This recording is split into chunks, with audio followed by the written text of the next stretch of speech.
All right, people of the internet, quick pause in our conversation because today's episode is brought to you by Trading. 10 years of the global financial markets. People of the internet, I am not talking about Forex and I'm not talking about crypto bubbles or whatever scheme is hot this week.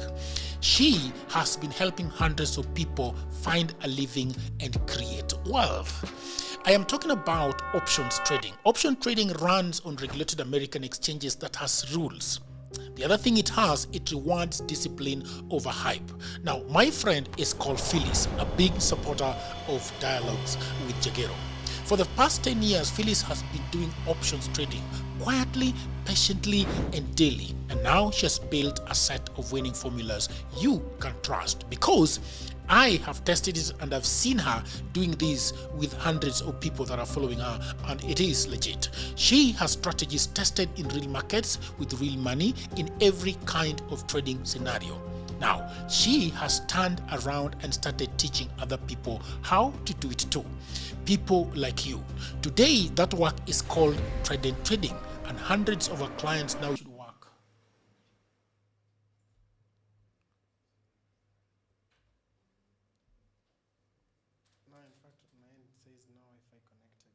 No Wi-Fi connected. Yes. Yours will see that because we have restarted the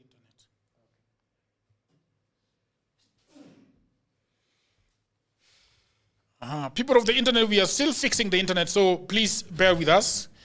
In a few moments, it will be okay. I don't want to shout internet.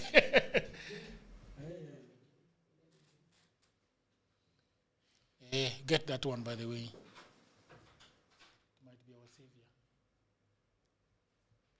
This is Safaricom playing us like that. Yes, Safaricom is. But I see I am live. I'm live.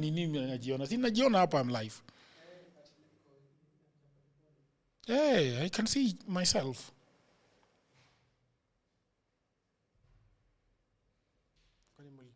No, but I don't believe. I think it is okay. It is working.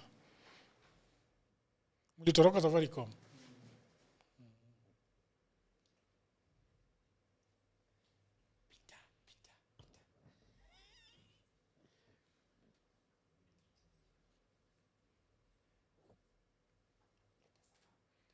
It's working. Huh? People of the internet, can you hear me? Please let me know if you can hear me. If you can see me, if you can hear me. I think we are okay now. It's good. No, it's good. Huh? It's now back. Yes, it's back. Yeah? Yeah. And it is back on which internet? Yes, but you can remove people of the internet. Give me a minute.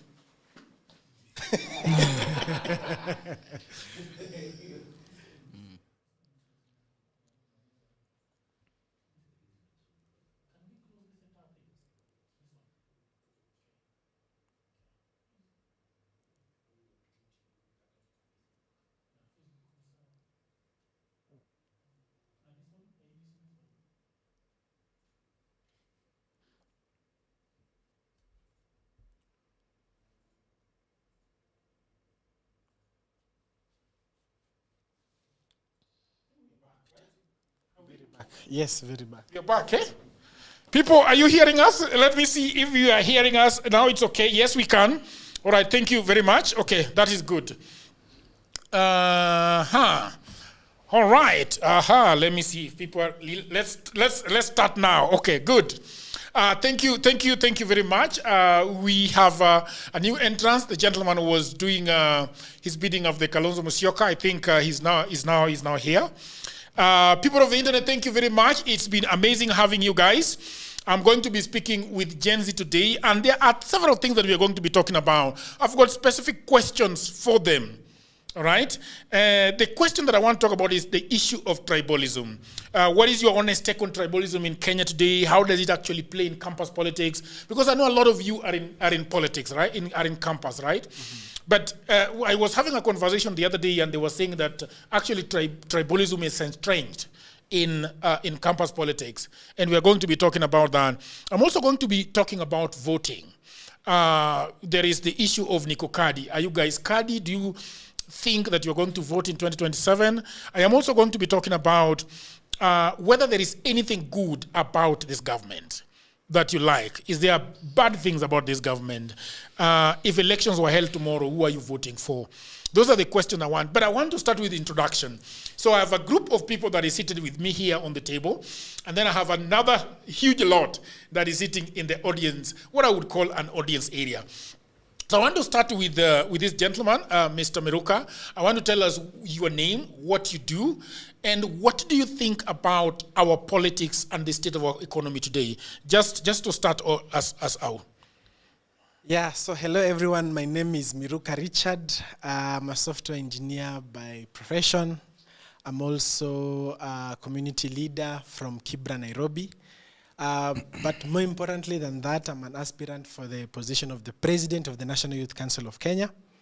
Yeah, so probably just to get back to your question, the state of our economy, I think I need to point it out to you that 67% of the youth in Kenya are unemployed. That is to mean for every 2 youth that you meet, 2 are unemployed. Okay. And that is a very for bad... every 3, every 3 2 that you are meet. unemployed. Yes. Are you employed? Personally, I'm not employed, but I'm a freelancer.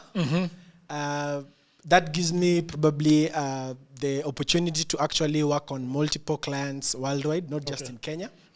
Yeah, but that is actually the situation on the ground, that out of 3 youths, 2 are unemployed. Okay. As a matter of fact, 45% of the youth in Kenya actually consider immigrating and leaving this country. 45%? Yes. Consider migrating and leaving this country. And these statistics that I'm giving you are according to Afrobarometer of the year 2020-25. 2025? Yes. Yani half of the Kenyan youth wanataka kutoka. In fact, if they had an opportunity, or they had a way, Maze Kenya see home. Kenya see home. Yeah, they would just go away and find and whose problem is this? I do not want to specifically say it's the problem of this government, Okay. because it has been a systematic failure since independence that is now coming to a point whereby we are at a crutch point, Okay. right? So it's not a one-time problem that we are going to solve. It is something that has to be solved systematically as we move forward. So you're not going to blame Uhuru for this, you're not going to blame Ruto for this, you're not going to blame Kibaki for this, you're not going to blame Moi for this. Of course, they have had a part to play. You're not going to blame Matiang'i for this. They have had a part to play, all right, because they have been in the position of power to make those decisions, to challenge those failed systems, which they have failed to do. Okay. Yes. All right. Thank you very much. Welcome to the program. It is our first time having you at Political Headache. Thank you very much. I want to go to maybe I should go to the lady so that we start this on a friendly note. Hello. How are you doing? Thank you. Okay, tell me a little bit about yourself, your name, what you do, and then tell me about what you feel about this country. Good evening, people of the internet. I've heard that's what they call you here. Okay. So, my name is Buthaina Asindwa, and I'm a student of International Relations and Diplomacy. Okay. And apart from that, I'm also a champion and advocate of digital inclusion and youth empowerment. And I've had a chance to really build my career and profession around, NGO space, good governance, people development, community development. And so for me, my state of the nation as of now is going to come from a very humanitarian point of view, because it was just last week on Madaraka Day, we were on the streets, because of femicide. So for me, I'm going to speak from the point that as a young woman in Kenya right now, apart from just having, academic pressure, the fear of now I'm transitioning from campus, am I going to get a job? Should I employ myself? I'm also having the thing of, as a young woman, like I'm a prey outside there. I never know, just because I wake up and dress up well, somebody is going to decide if I say no to them, they're going to abduct me, they're going to kill me. So I don't feel safe as a woman because of the number of women, especially young women in university, the way they've been abducted and kidnapped. I also have young siblings at home, and then we have the thing of infanticide, going on. Young girls are being assaulted and mutilated and killed in very horrendous ways. And then we have the finance bill. And then apart from that, I'm worried, are we going to have another pandemic? Is, the Ebola pandemic, as it seems, how is that going to look like for me? So it's just very disturbing, for my safety, my mental health, the hope I would want to have for my future. So from a humanitarian perspective, it's not looking good. It's very disturbing. Who is to blame? Are we? There's a man called Ruto. You know him? Yeah.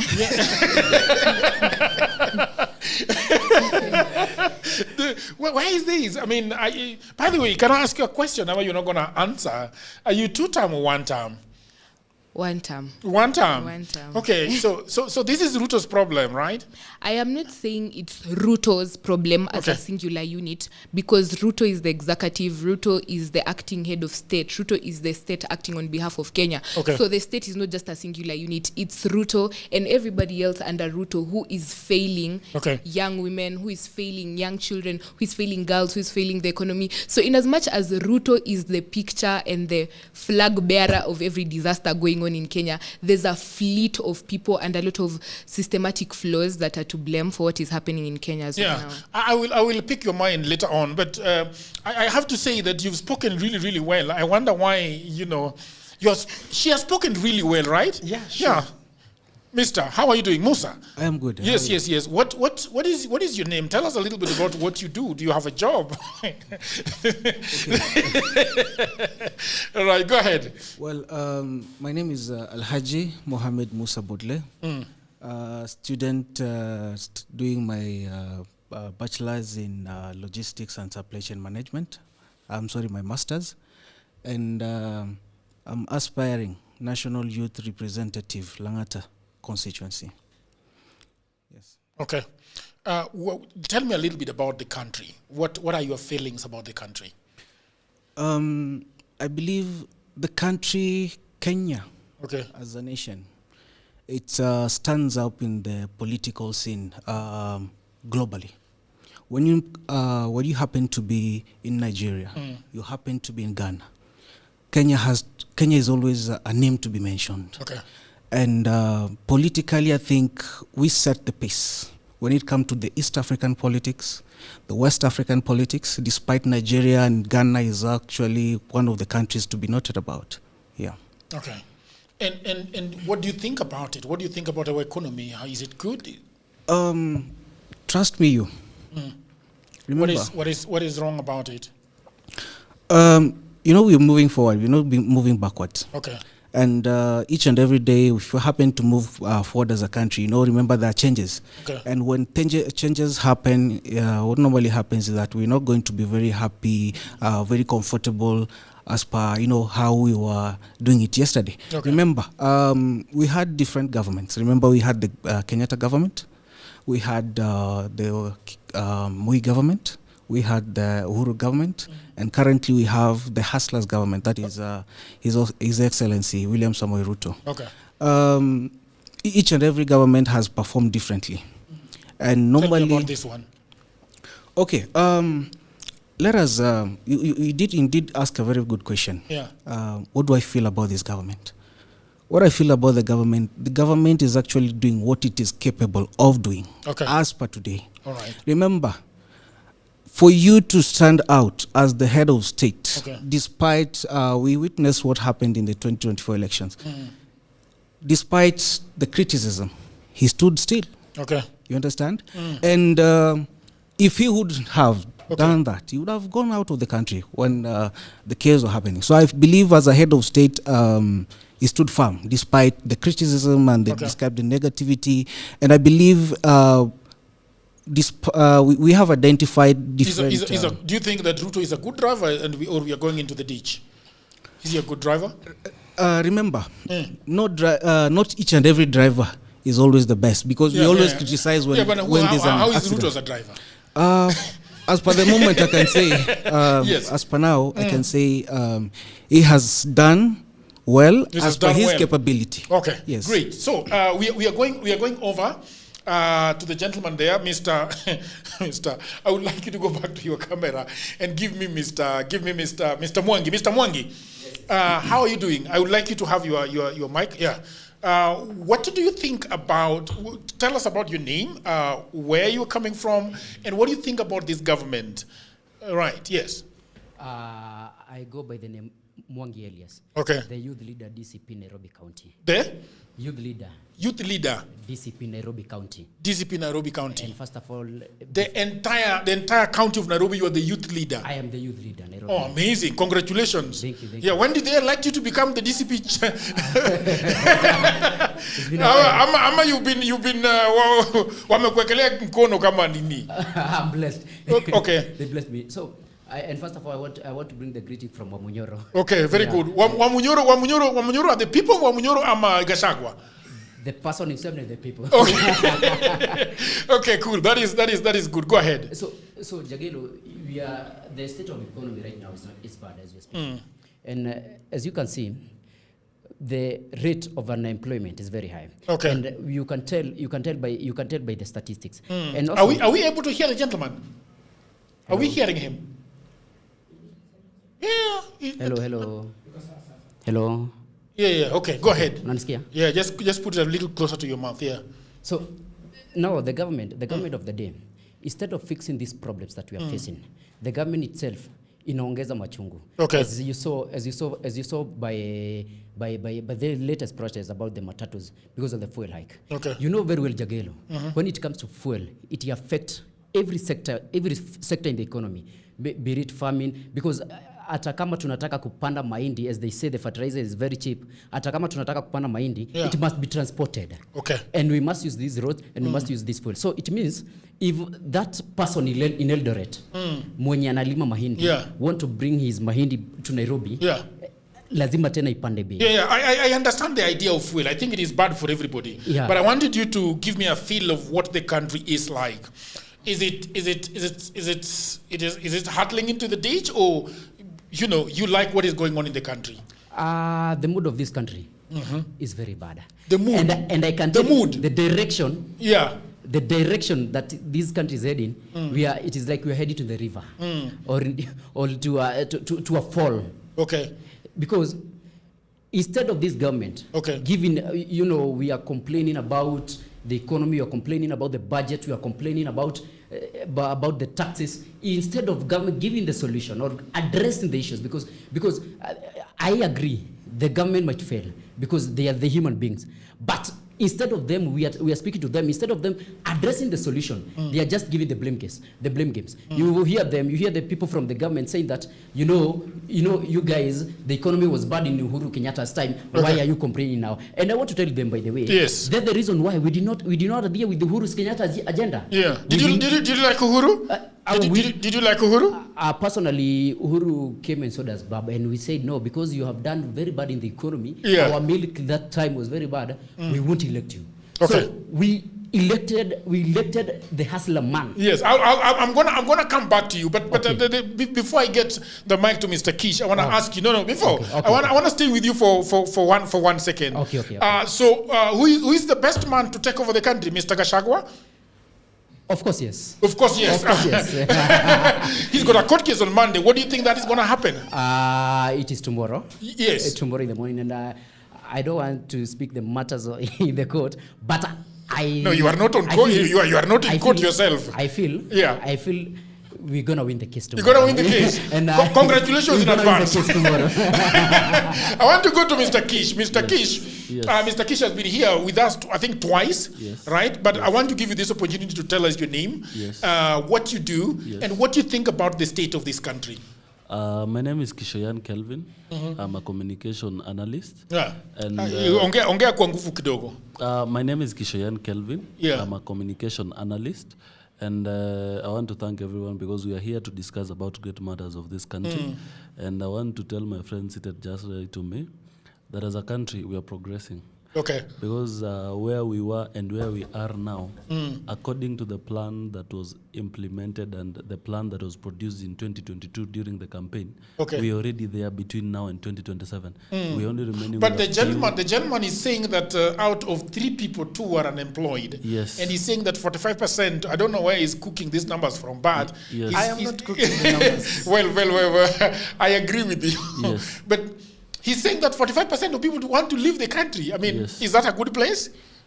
It might not be as good as we might think. Okay. because the issue of unemployment is a very huge concern. Yeah. Because there are people of your age even who are not employed as Okay. well. There are people. I'm not employed.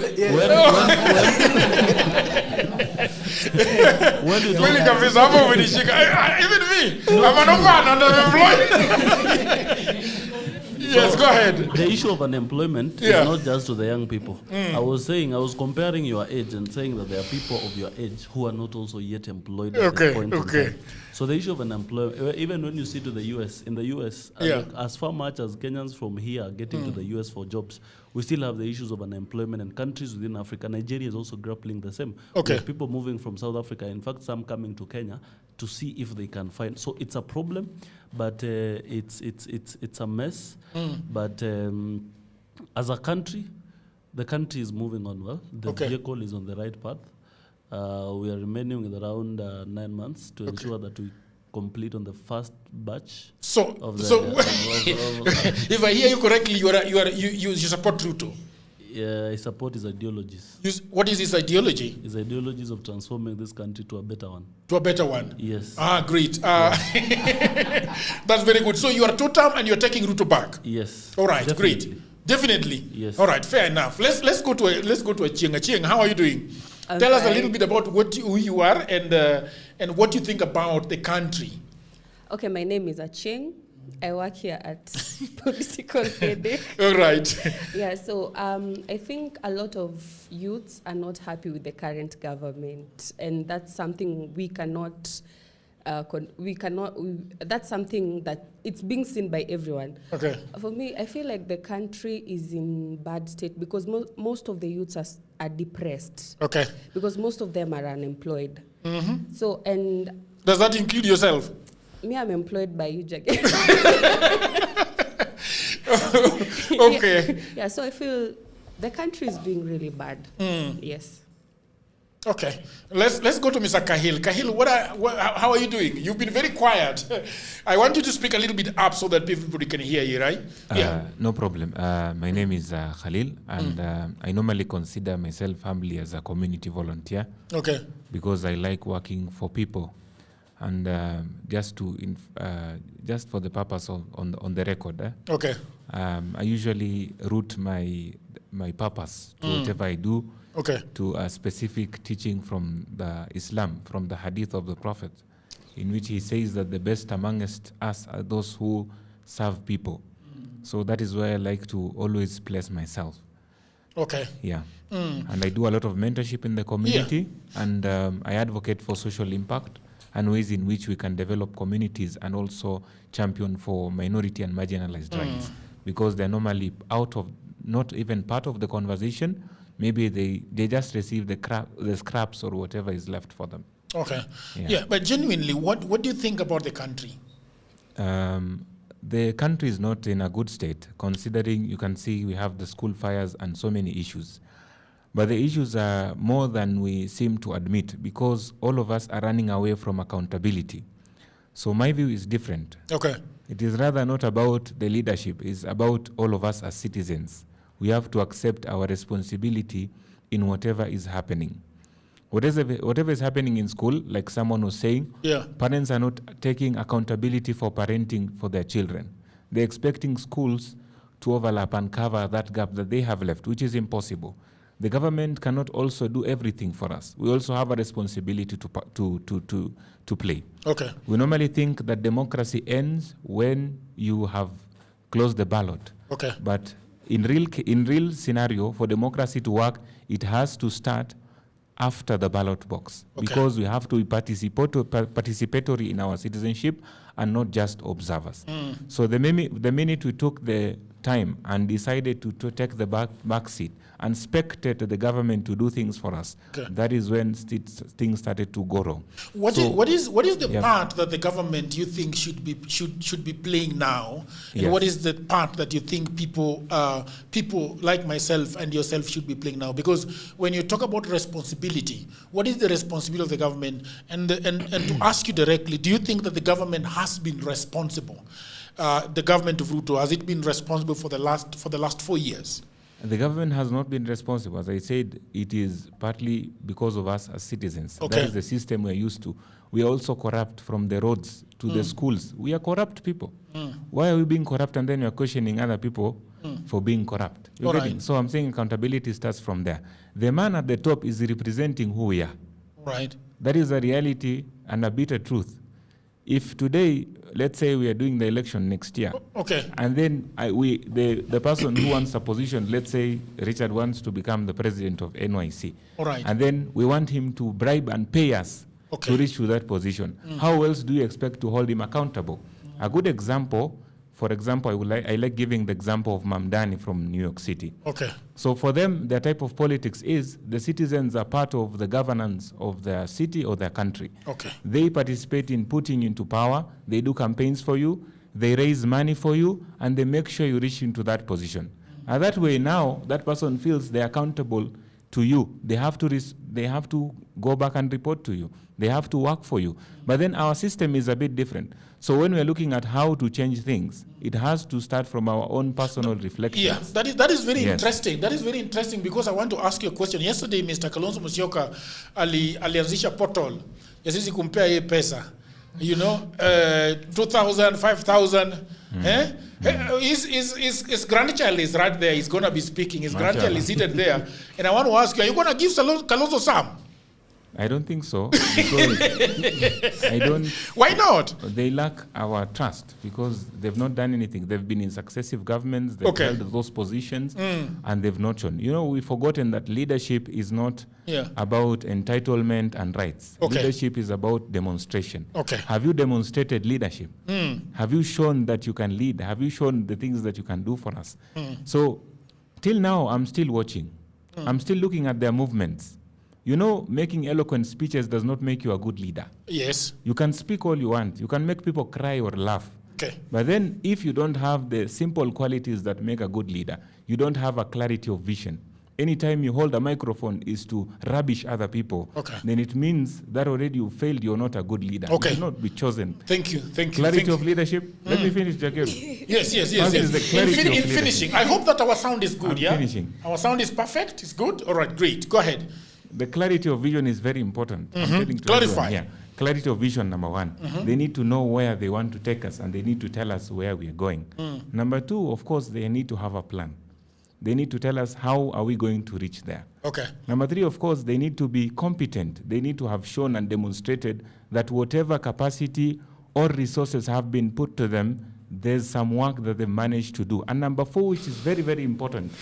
I saw Matiang'i saying something very nice. And I'd like to see most of those leaders emulating that, or actually us borrowing from that. When about the school issue, I saw him speaking from a church on TikTok and saying that it's about time in this school issue, let us put our differences aside and let us talk as a nation about how we protect our children. There is a real issue. How do we address it? So let us put it aside. If we are leaders, that fourth quality is very important. You need to have the ability to bring people together in solutions. Thank you. In division. Thank you very much. Mr. Mohammed, how are you doing? You are late. You start by apologizing to me. Thank you first of all. Yes. And yes, I apologize for really coming late. And today, actually, I was unwell, but because of the discussion that we have, I sacrificed. Thank you. So that Thank you very much. I was just joking. And contribute something to this conversation because we are shaping the future of this nation. And just to contribute something, we need to understand. Can we have the camera on this on these two gentlemen? This the white camera on these two gentlemen. Yeah, we can just turn it so that they can be seen properly, even as they continue. We must be seen. Yeah.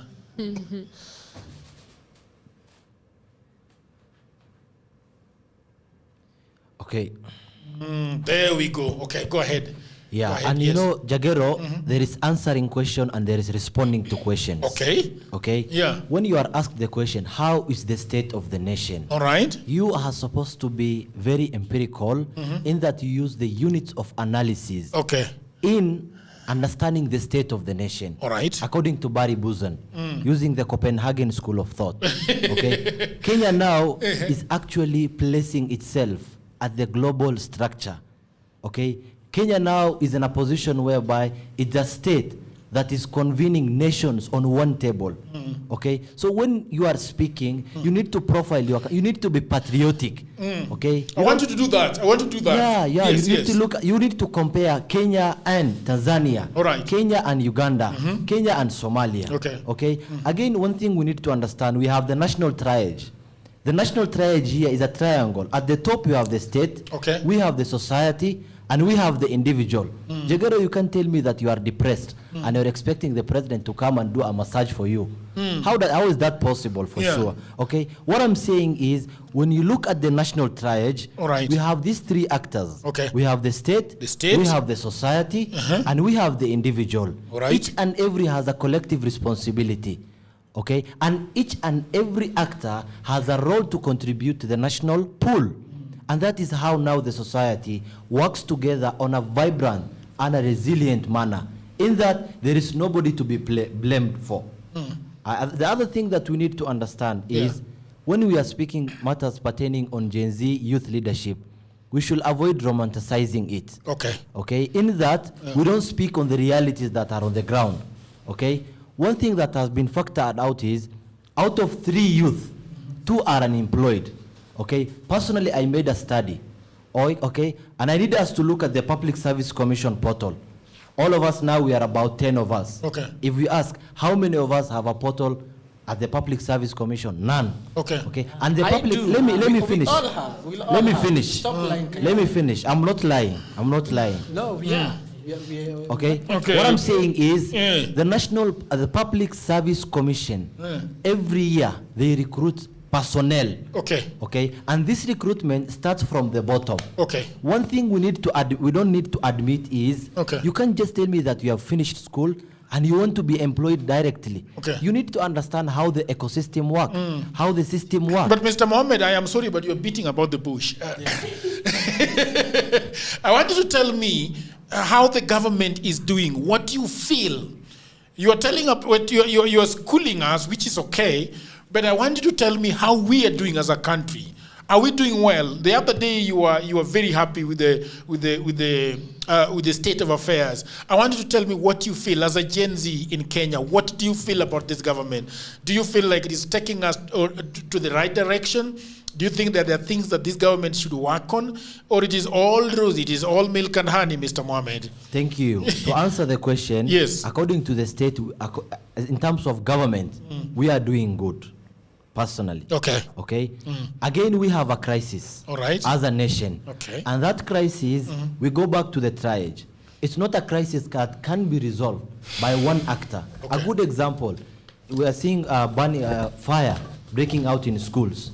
Okay, that's a parenting issue. We can't blame the government, because as a parent, if you can't take care of your son and your daughter, you can't blame the government for such a thing. So according to me, in finishing.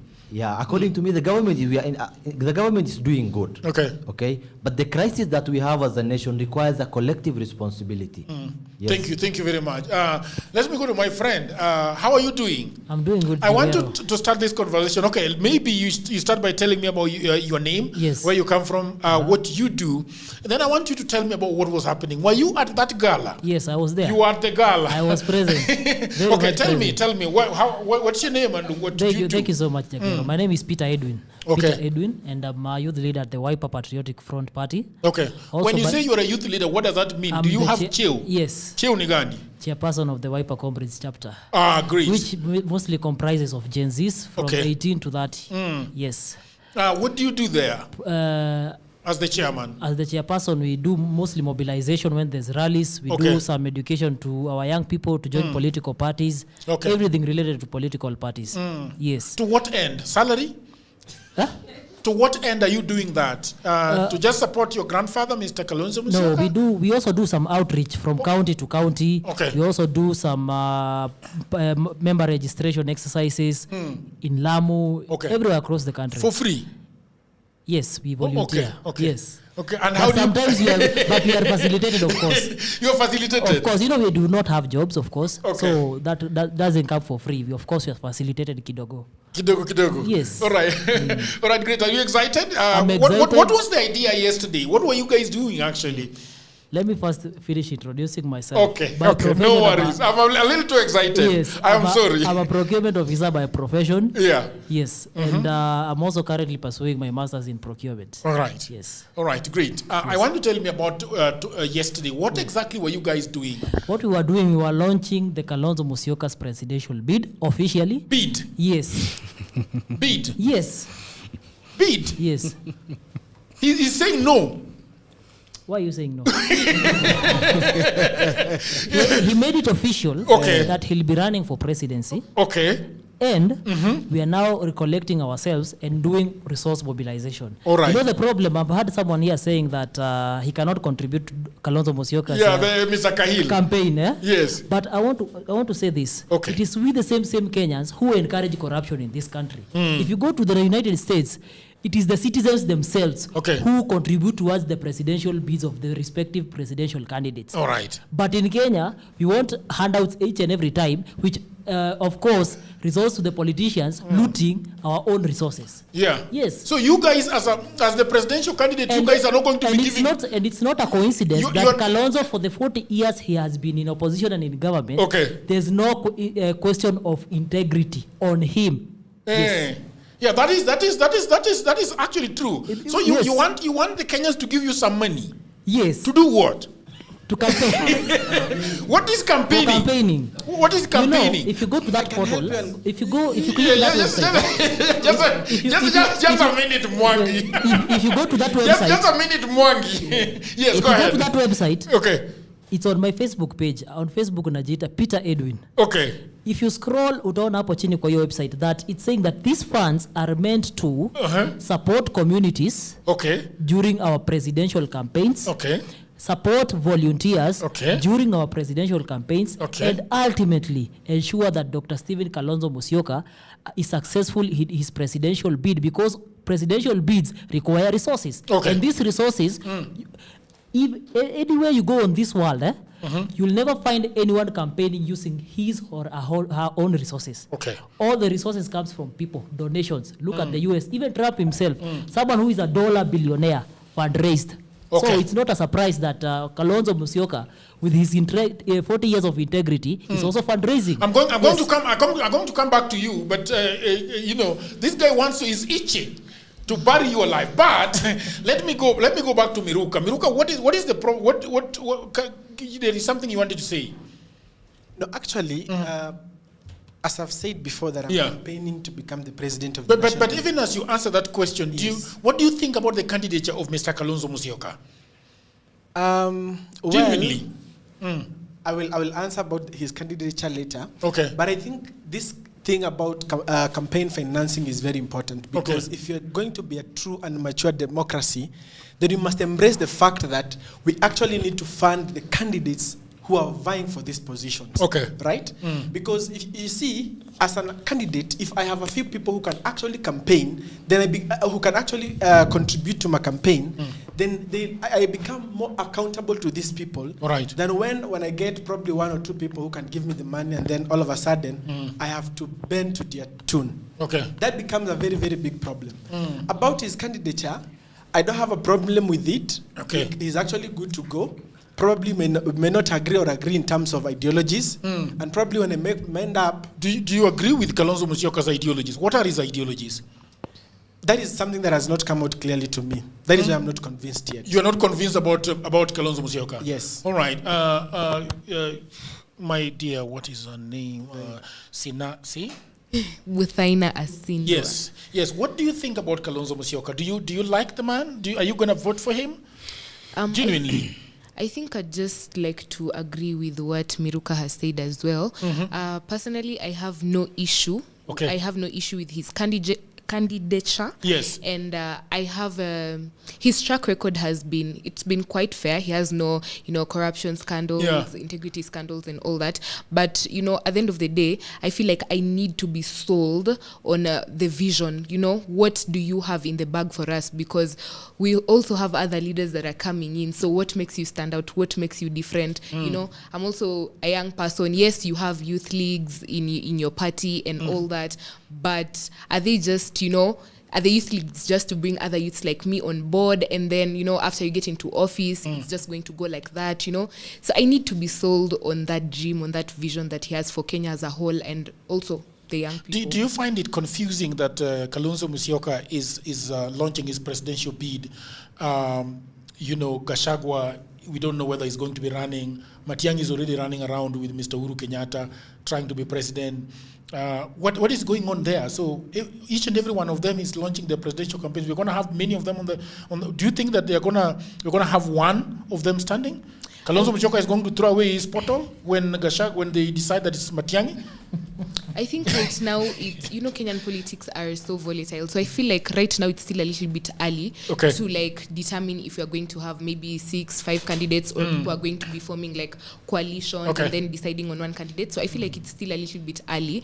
But politics, again, it's all about strategy and the behind the door diplomacy and all that. So definitely right now he may have one, then next year he's part of a coalition or something like that. So I feel like it's still if you are with Matiang'i, if you are left with Kalonzo Musyoka in one room and Kalonzo Musyoka is telling you, my daughter, what do you think about me? Should I just leave this, or do you think I should trudge ahead and try and win this thing? What do you tell him? What would I tell him? I would tell him to do it anyway. Yeah, because he's been in the game for 40 years, and 40 years later he still wants to do it. So I feel like he's a man who is convicted. He's in the game for 40 years. What do you think about that? I feel like being in that particular space for 40 years, he has wielded experience. He has wielded a good understanding of Kenyan politics. He has won, I think, most hearts of Kenyans because we saw his alliance with Baba, who has Kenya, the heart of almost all Kenyans and stuff like that. So he's pretty good. Yeah, I want to go to the general. You want to start campaigning? You're losing the room. So don't start campaigning. Okay, go ahead, Mr. Kish. So this is it. You know what Kalonzo was doing yesterday? Can you speak a little bit up so that people can you know what Kalonzo was doing yesterday? It was launching a digital presidential platform. You know what that looks like? It looks like Infotrack when they are conducting their polls. When they conduct their polls, they take the views online. And therefore, they count their views online. When I was admitted some time back as a first year, they wanted me to physically have a portal. Despite the fact me joining the school physically, they wanted me to have a portal. So I'm trying to wonder if he still wants to have a portal, or he still wants to have the presidency as he says and as his supporter says. People are mentioning about his integrity issues. Even William Ruto has only been mentioned in integrity cases, but has not yet been proven guilty. Only mentioned. That is what the court say. Mwangi is what we're talking about. With his 40 years in politics, that is less. William Ruto is 57, 17 years less than the whole career of Kalonzo Musyoka in politics. That can tell you that he has been a man without a vision. Because you cannot be in 40 years. All this while when people are trying to find what they need. William Ruto, in 2019, he knew that he's going to run for presidency 3 years before 2022. And when you ask these people who's going to run, some will say, bado tunakaka hivi kidogo, we'll find one sometime. Are you going to give Kalonzo some money? Why would I? He has taken some time as a vice president. I mean, as a normal Kenyan, why would he try? All those years as a vice president. All those years. I want to give Mwangi, please have the mic. You've been very excited about the mic. Mwangi, what is going on there? Tell me a little bit about Kalonzo. Is he not a friend of Gachagua? He is. And in fact, he is. By the way, you have been seeing Kalonzo with Gachagua all the time. And for Kalonzo to say that he is doing contribution or he want to be funded by Kenyans, it's normal. Every politician get funded. Even William Ruto, there are some people that funded him. So, and I want to tell you, in 2017, Raila Odinga himself gave Kalonzo the pay bill. The pay bill number there at Kamukunji, and they say this is our pay bill because we don't want to use our money or use our money so as to kingia pale ndani tujilipe. You want us to fund you. So Kalonzo, I agree with him. With his presidential bid, but we are in the same room in the united opposition. Kalonzo is vying. Ruto Gachagua is vying, Matiang'i is vying, everybody is vying. What does that mean? What does that mean that everybody is vying? So Kalonzo Musyoka is going to end up at the presidential ballot, and so is Gachagua, and so is Matiang'i. Is that what you mean? So listen to me. Listen to me, Jagero. All right. We are in the same camp, and we are calling ourselves the United Alternative Government. So that time will come, and everybody, and we'll decide if they sit down, those people, that Kalonzo and Matiang'i, we have agreed in one thing, that if we will say it is Ruto Gachagua, definitely Kalonzo Musyoka will support. If they agree it is Kalonzo Musyoka. So why can't he wait? Why can't Kalonzo wait? No, he can simply wait. He's doing his part. Listen, he can simply wait to mukue na one presidential candidate, mufungue portal. Why is everybody having his own portal? Because, just listen to me, Mwangi, where I'm going. Because my assumption is, Kish, that when you open a portal for presidential bid, it means that when I'm giving you money, it is you who have chosen to be president, right? Yes. And so, why can't he wait? I think Kalonzo, he just wants to listen to Kenyans. He just wants to listen to Kenyans. And in this way. Because for me in DCP, we have to sell our agendas to the people. We have to sell our vision. And these same Kenyans will say, now sisi kwa maoni yetu tunaona kama ni yawa. The same Kalonzo did yesterday. Because he need a lot of money to go all over the country, to selling his agenda. Maybe he want to go to selling his agenda. And accuser then he come out. This Kenyan will say, we'll argue, now Kalonzo, we can do with Kalonzo because of this and that. But the reason why Kalonzo Musyoka, I have heard my friend talking about William Ruto. Yes. And my friend, you cannot compare William Ruto with Kalonzo Musyoka. You cannot. What is the difference between the two? The difference? Yeah. How does Kalonzo sprint ahead of Ruto? On the integrity issues. On integrity? Let me tell you. Kalonzo, he had been 40 years. 40 years? In politics. Okay. You have never had anybody again, Kalonzo did that. Amechukua pesa, amefanya nini? But William Ruto. No. Let's stay with Kalonzo. Let's stay with Kalonzo. Yeah, listen. I'm taking there. Let's stay with Kalonzo, bro. So Kalonzo has no integrity issues. What else? Give me the second one. Kalonzo. Kalonzo is diplomatic. Diplomatic? Yeah. Kalonzo has been a vice president. now look at this. Look at this. Let me finish. You want to give me a minute? Can you let him jump in? I would love to interject. Yes, please let him interject and then we go back to you. The problem we have as Kenyans. And I think we have to be very honest. All of us are just behind all these old guards saying they have no integrity issues, they have integrity issues. Yes. Can I point out something about Kalonzo? Look at Wiper Party and the governors that they have in their regions. Do you know the kind of money that they steal and where that money goes to? The party leader. Exactly. So please let's the money from, say that again. I didn't hear you correctly. The governors from the party that Kalonzo leads. The governors. Yes. Do you know the corrupt issues that they have within their counties and where they take that money to? I know of Ndeti. Yes. Who else? Mutula Kilonzo. Yes. Who else? Sini wao tu. Now, let me ask you a question. You see, I'm just trying to point out. Yeah. He may not directly. Are you saying that these governors are very corrupt and they take money to Kalonzo? What is he using the money for? Because he has got very big dogs. He's feeding the dogs. You see, one of the things that I want to give him the mic, Mr. Mwangi. Give him the mic. One of the things that I want us young people to be honest about. Is the fact that if we are actually true and talking about integrity, we must not try to hide some things away. All right. Let us lay things very barely. You know, the only man that I can talk of integrity and nobody has any issue to do with him is Maraga. Is Maraga? Not any of the No, my friend, I want to ask you one question. Yes. I want to ask you one question. The Youth League. You need to substantiate. If you have not substantiated, that is hot air. Let us begin with that. Secondly, Kalonzo himself has on many occasions told us, I'm not in government, and that is why most of us in the Youth League volunteer towards his bid. My friend here is saying that Kalonzo launched his portal. You know, that in itself is encouraging corruption. Yeah. I want to ask you one thing. You had also asked about Kalonzo's. He also talked about. I was asking about Kalonzo's track record. Yeah. You know, Kalonzo has been in government for 40 years. In those 40 years, you need also to minus the time he has been in opposition. Yes. And in opposition politics, he has done his role very, very well. Actually, unlike Raila, who has gone for handshakes, Kalonzo has never gone for handshakes. Yeah. That means he's very faithful and honest. He's very faithful and honest to the cause. Okay. Yes. Can I ask you a question? Yes. Because we need to move away from the man Kalonzo Musyoka and go to some other things. I want to ask you, what can you point to me about 4 things that Kalonzo, when he gets to presidency, can help Kenyans with? What is good about Kalonzo? Number one, as a man of integrity, I'm telling you one thing.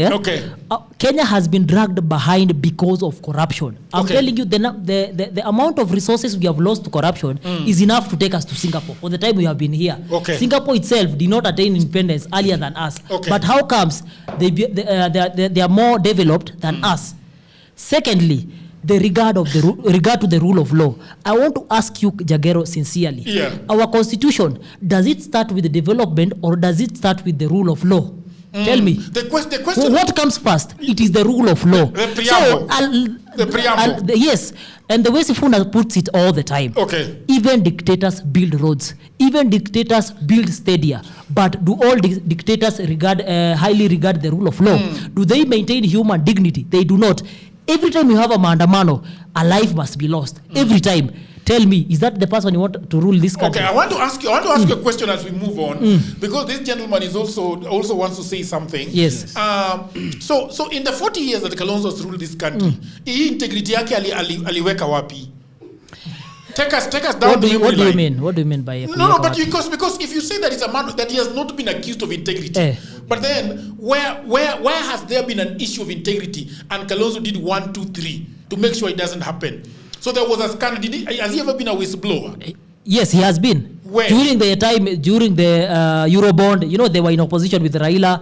There are numerous things. There's also the NHIF scandals that we witnessed between 2013 and 2017. There's also the heist on SGR, the alleged heist. We know that Gachagua has always had a press conference talking about the ills of this government. Yes. Kalonzo has never had a press conference. He has done it several times. He has done it several times? Yes. No. We have done it so many times, even when he's alone. The time Gachagua was abroad, and you can check right now, Kalonzo did 2 pressers alone. Okay, what was he talking about? Number one, he spoke about the issue of the Ebola, the building of the Ebola quarantine centers in Laikipia. And secondly, he spoke about this issue of fuel issue, because Gachagua, by the time the issue of fuel was coming up, Gachagua was abroad. All right. Yes. All right. Great. Yeah, do you want to say something? But I want also to add something. I want to add something here about Kalonzo.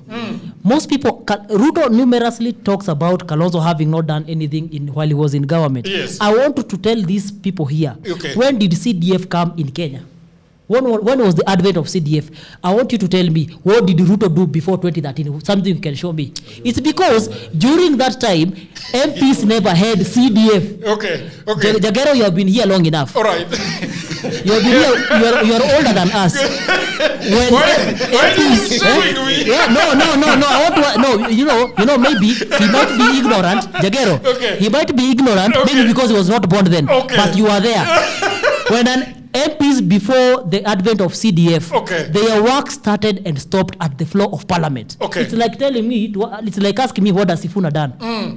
There's nothing you can talk about Sifuna when it comes to building roads. That's not his role. And that was the same role of MPs back then. Okay. You know, mimi naweza endelea siku mzima, but yes, and that is why I want to go to this gentleman. Do you want to talk about Kalonzo? He's talking about press conferences. Okay. You remember when Kalonzo was giving a press conference at Wiper offices using a DCP stand? You remember? That tells you the kind of joking that is in Kalonzo's camp. Yeah. How comes in your own political party operations you are using someone's stand and you want to say that you are there? You want to stand for a president? Yes. Do you think he's a weak man? Definitely. If you cannot come out on the roads when Rigathi, you see, have you ever seen Kalonzo coming out on roads when Rigathi is not around? Last time when he was in the US for 1 month, he only attends churches within Kamba region and some part where he has an MP in Nairobi. Okay. That is not how you can govern this country. This country needs, when Rigathi is out, you still come out and talk to the people. But if you can hide in under someone and you are launching, I don't know, portals, I don't know what. Musa wants to say and then something. you want to be somewhere. Musa, what do you want to say? My brother, you know, it's very funny that a man supporting Gachagua is talking much about Kalonzo than he's supposed even to talk about what Gachagua is meant to do. Yeah. My friend, the country needs a sober leadership. The country needs a leader, a general who can take the mantle and lead the people despite the challenges. We do not need a flower girl, my friend. We need a leader. You understand? Wait a minute, my friend. Wait a minute. Listen. No, Mr. Musa, I think you are out of order. Why you calling Kalonzo as flower girl? If there's a wedding, remember, if there's a wedding, we don't want men who follow people. Remember, this man was in parliament in 1985. My brother, your father, I think he was born. What did your father tell you Kalonzo did in 1985? Remember, Kalonzo just saw let me answer you on that.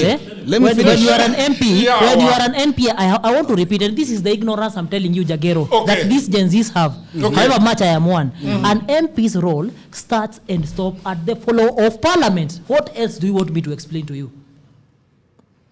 We can continue, my brother. Let me ask you. You're talking about Kalonzo now needs to change something. Okay. Since 1985, what did he do when he was a member of parliament? Wait a minute. Second to that, I believe ever since he saw some of the things that were not being done right, despite him supporting various leaders, if he happened not to see he did support Raila, and he's very what can I say? He's very staunch when it comes to supporting. But now, if he sees that we've seen what is happening with Usman Sonko when this Diomaye is not leading the country, Senegal well. Now let me ask you, he was supporting Raila, okay? Yes. Is there a time that Kalonzo has now said, Raila, this is this, now it is time for me now to run independently?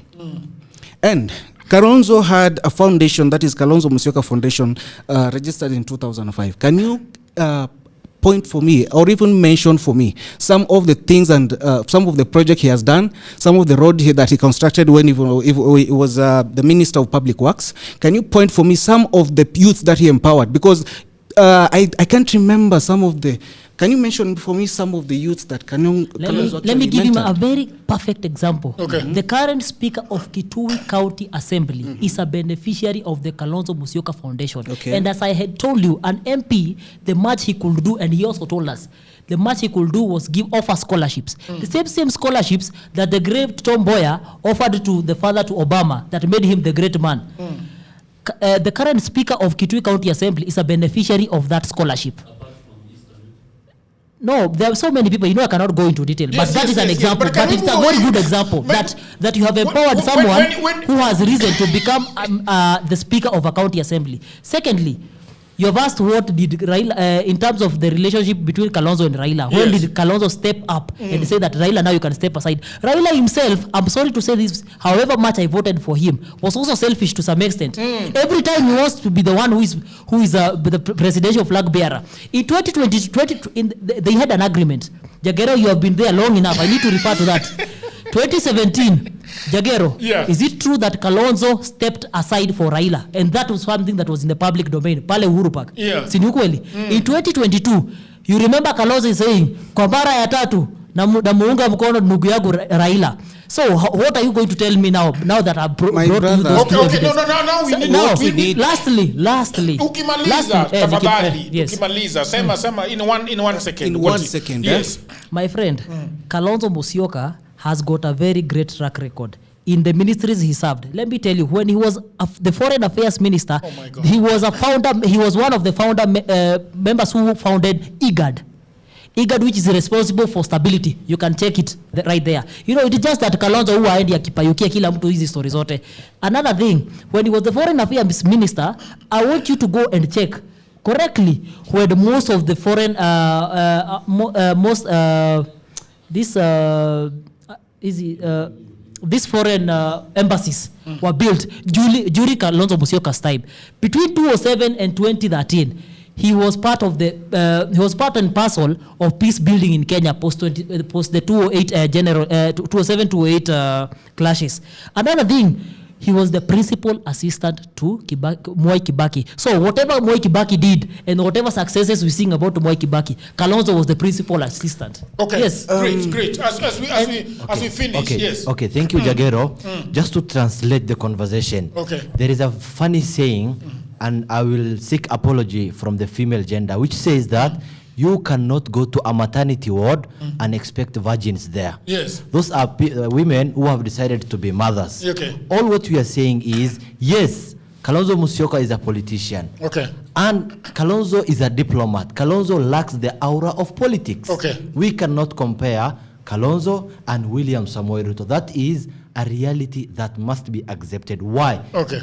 William Samoei Ruto is a political animal. Okay. Even the presidency that he got, he never got it through legacy. He was not given. He fought for it with desperation. Okay. Okay. And politics requires that urge of desperation. Okay. Because you can't tell me that you find peace in losing. Kalonzo Musyoka is weak. Two, I think we need to move forward with the conversation. Tell me about Kalonzo Musyoka. Personally, Kalonzo Musyoka, actually, I cannot be convinced to elect Kalonzo Musyoka. Why? Okay. Because of the political ideologies that he prescribes to. Okay. And I'm sorry, but he's a good my friend, my Peter. I'm sorry. To me, I view Kalonzo Musyoka to be ethnical, to be real. Okay. To be tribal. That is. Because if you look at the Wiper Party, most of the people who are spearheading Wiper is all about the people of the Kamba region. That's one. Two. Kalonzo Musyoka, there is nothing that today I can say. I'm a good student of political history. Okay. There is nothing that can convince me to go for Kalonzo Musyoka today. In that, this and this is his legacy. Number three, Kalonzo Musyoka plays emotive politics. Yeah. Okay, emotive politics to mean he likes seeking sympathy from the public. Without substantive things that he can argue with. I want to go away because there are other people, because I want to go into tribalism right now. That is where you are right now. But I want to sample a little bit of what you think, and I will start with you because you are holding the mic. What do you think about Rigathi Gachagua? He is a man that is going to be the courts are going to set him free tomorrow, and if the court sets him free, he's going to be a free man and he's going to go. Do you think? I want to ask you two questions. What do you think about his candidature? And whether you think that he can actually support somebody if the court agrees that he can actually run. Two questions. Thank you. To start with the ethnicity or tribalism in politics. And I also want to tell my friend, right? You have gotten what the Jay-Z's are saying. Yes. They don't love your man. And I think that when you go back and speak with Mr. Kalonzo Musyoka, tell him that we went to a political headache and these people do not know what you have done. Because I think that the good thing is that we are still 14 months away from election. And, you know, I would like to see you as a young PS. And that is going to happen courtesy of Kalonzo Musyoka. And so the thing is, you have heard what they have said, right? So, the problem here, but I'm telling you, the problem ni ignorance pia. Okay. If you have noted our tutab, they do not know. The problem is when somebody does not know about something, then they have not heard it. Go on, let's go. Let's Thank go. you. Yeah. Thank you. And just to add something, Peter is my good friend. Okay. In real life, we are friends. Okay. But when it comes to politics, we'll slap ourselves with the reality. Okay. And that's the good thing with democracy. Okay. Okay. To start with about the issue of tribalism, I think that thing is not something No, don't tribalism. We are going to Gachagua. We're going to Gachagua. But you asked me the issue of tribalism in regards to politics. No, I said we are going back into that. Okay, Gachagua. Yes. Let me speak about Gachagua. Okay. Gachagua, first of all, that is something that someone that we cannot ignore. Okay. Okay. And Gachagua's light in politics can light when Ruto quit from politics. Okay. That's one reality that must be accepted. Why? Okay. Because Rigathi Gachagua has one aura which is outshining his masters. Okay. Niccolo Machiavelli says, when someone or when someone is given the kingship or presidency, the first thing that he does is to deal away with those people that made him or gave him that position. Okay. One major problem that Rigathi Gachagua has is all the time, I, me, and myself. Okay. Of which in politics it cannot operate. Okay. Okay. Number two, the party that he is running now, the DCP party, I told you, is a party that was formed as a result of emotional response. Okay. In the beginning, DCP was not even planned. We never knew if DCP was going to be formed. Immediately he was impeached. That's now when we saw DCP. So do you then ask the question, DCP is going to deliver? While itself, you know, when you are forming something, you must have purpose, you must have intention and vision for it. Okay. Okay, and it has to take time. And in my community, there is a saying which says, anything that you start with immediacy will end up ama utatoroka hapo na mbio. Okay. Okay? So DCP, we cannot evaluate or we cannot... Is he a good leader? No. He's not a good leader. No, why? No, let me answer. Let me answer it. It's because anytime he opens his mouth, okay, the only people he advocates for is watu wa Murima, as if we don't believe in Kenya. And that is what has destroyed his political image, and that is what has made him to look like a village elder than a politician. Okay. Because ask me, let me ask you this question, Jagero. Wangi is not happy. I want you to pass the... Let me ask you, Jagero. Okay. Okay, we have President William Samoei Ruto. Okay. And let's look at inclusion as an indicator. Okay. Tell me any region, apart from Mount Kenya, any region that rejects President William Samoei Ruto today. Number two, tell me any region that President William Ruto has gone and he was not welcomed. Okay. Tell me why? Because this is a leader that speaks with inclusivity. Okay. Empowers everyone. Okay. Bring everyone on the table I was not to have asking equal you about rights. Ruto, though. let's talk to the gentleman, Mr. Kaila. Mr. Kaila, I want you to tell me about Rigathi Gachagua. What are your feelings as a young person? What are your feelings around him? First of all, as a young person, yeah. It is a headache to even watch the news every day. Okay. So I don't even encourage people, even when I speak to students, because I do mentorship. Okay. I don't really encourage too much of the TV because it is depressing for most people. Okay. Most of it is negative. Most of the time, people are shouting like this. People are shouting. But what are they saying? Nothing. So as I said, I'm going to reiterate, leadership is not about spokesmanship. Okay. Being fluent in your conversation or in your speeches does not make you a good leader. Okay. You're getting. So for him, I do admire his passion when he speaks. Okay. He has a lot of passion.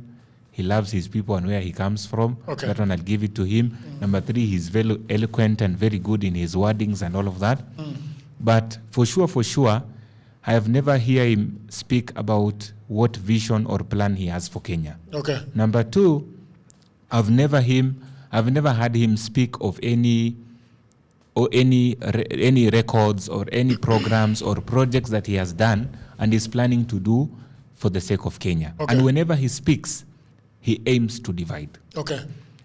And I said one of the qualities I want to see the person I can choose if I can vote for is who has the ability to bring people together in finding solution or in working on solutions to the problems that we are facing rather than dividing people. Okay. And that I'm yet to hear. All right. I'm listening. I want to go to you, my dear.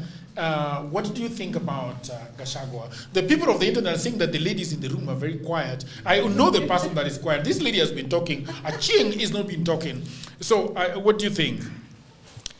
I would like to agree with what Khalil has said as well. In whatever, ever since Gachagua left the government, I feel like instead of, yes, he wanted to be the opposition, but what was the reason behind him wanting to be the opposition?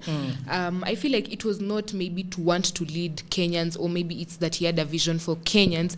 It's because maybe he wanted, or he had an agenda of getting back at Ruto for being thrown out of government. Because ever since he's been out of government, for him, it's like he's been a man on a mission.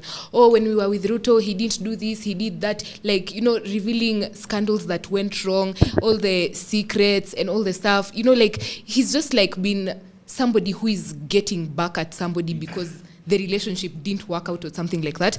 And I feel like he's also been on a vengeance, or on a route to divide Kenyans through tribalism, because we as Kenyans, we are all one people, right? But then again, the thing that now takes us maybe to different routes in terms of our unity is our tribe. Because the moment you start saying watu wa Murima, the moment you start saying watu wa, you know, watu wa Pwani, watu wa Kisumu, watu wa wapi, you are aiming to come, like, to disrupt people by speaking about things that are so dear to them. Because all of us are patriots, all of us are nationalistic about Kenya. But when it moves away from Kenya, people are passionate about their tribes, you know. People have that pride of where I come from. You know, I'm from Kisumu. You know, I'm passionate about Kisumu. I want to see the development of my place, and so and so.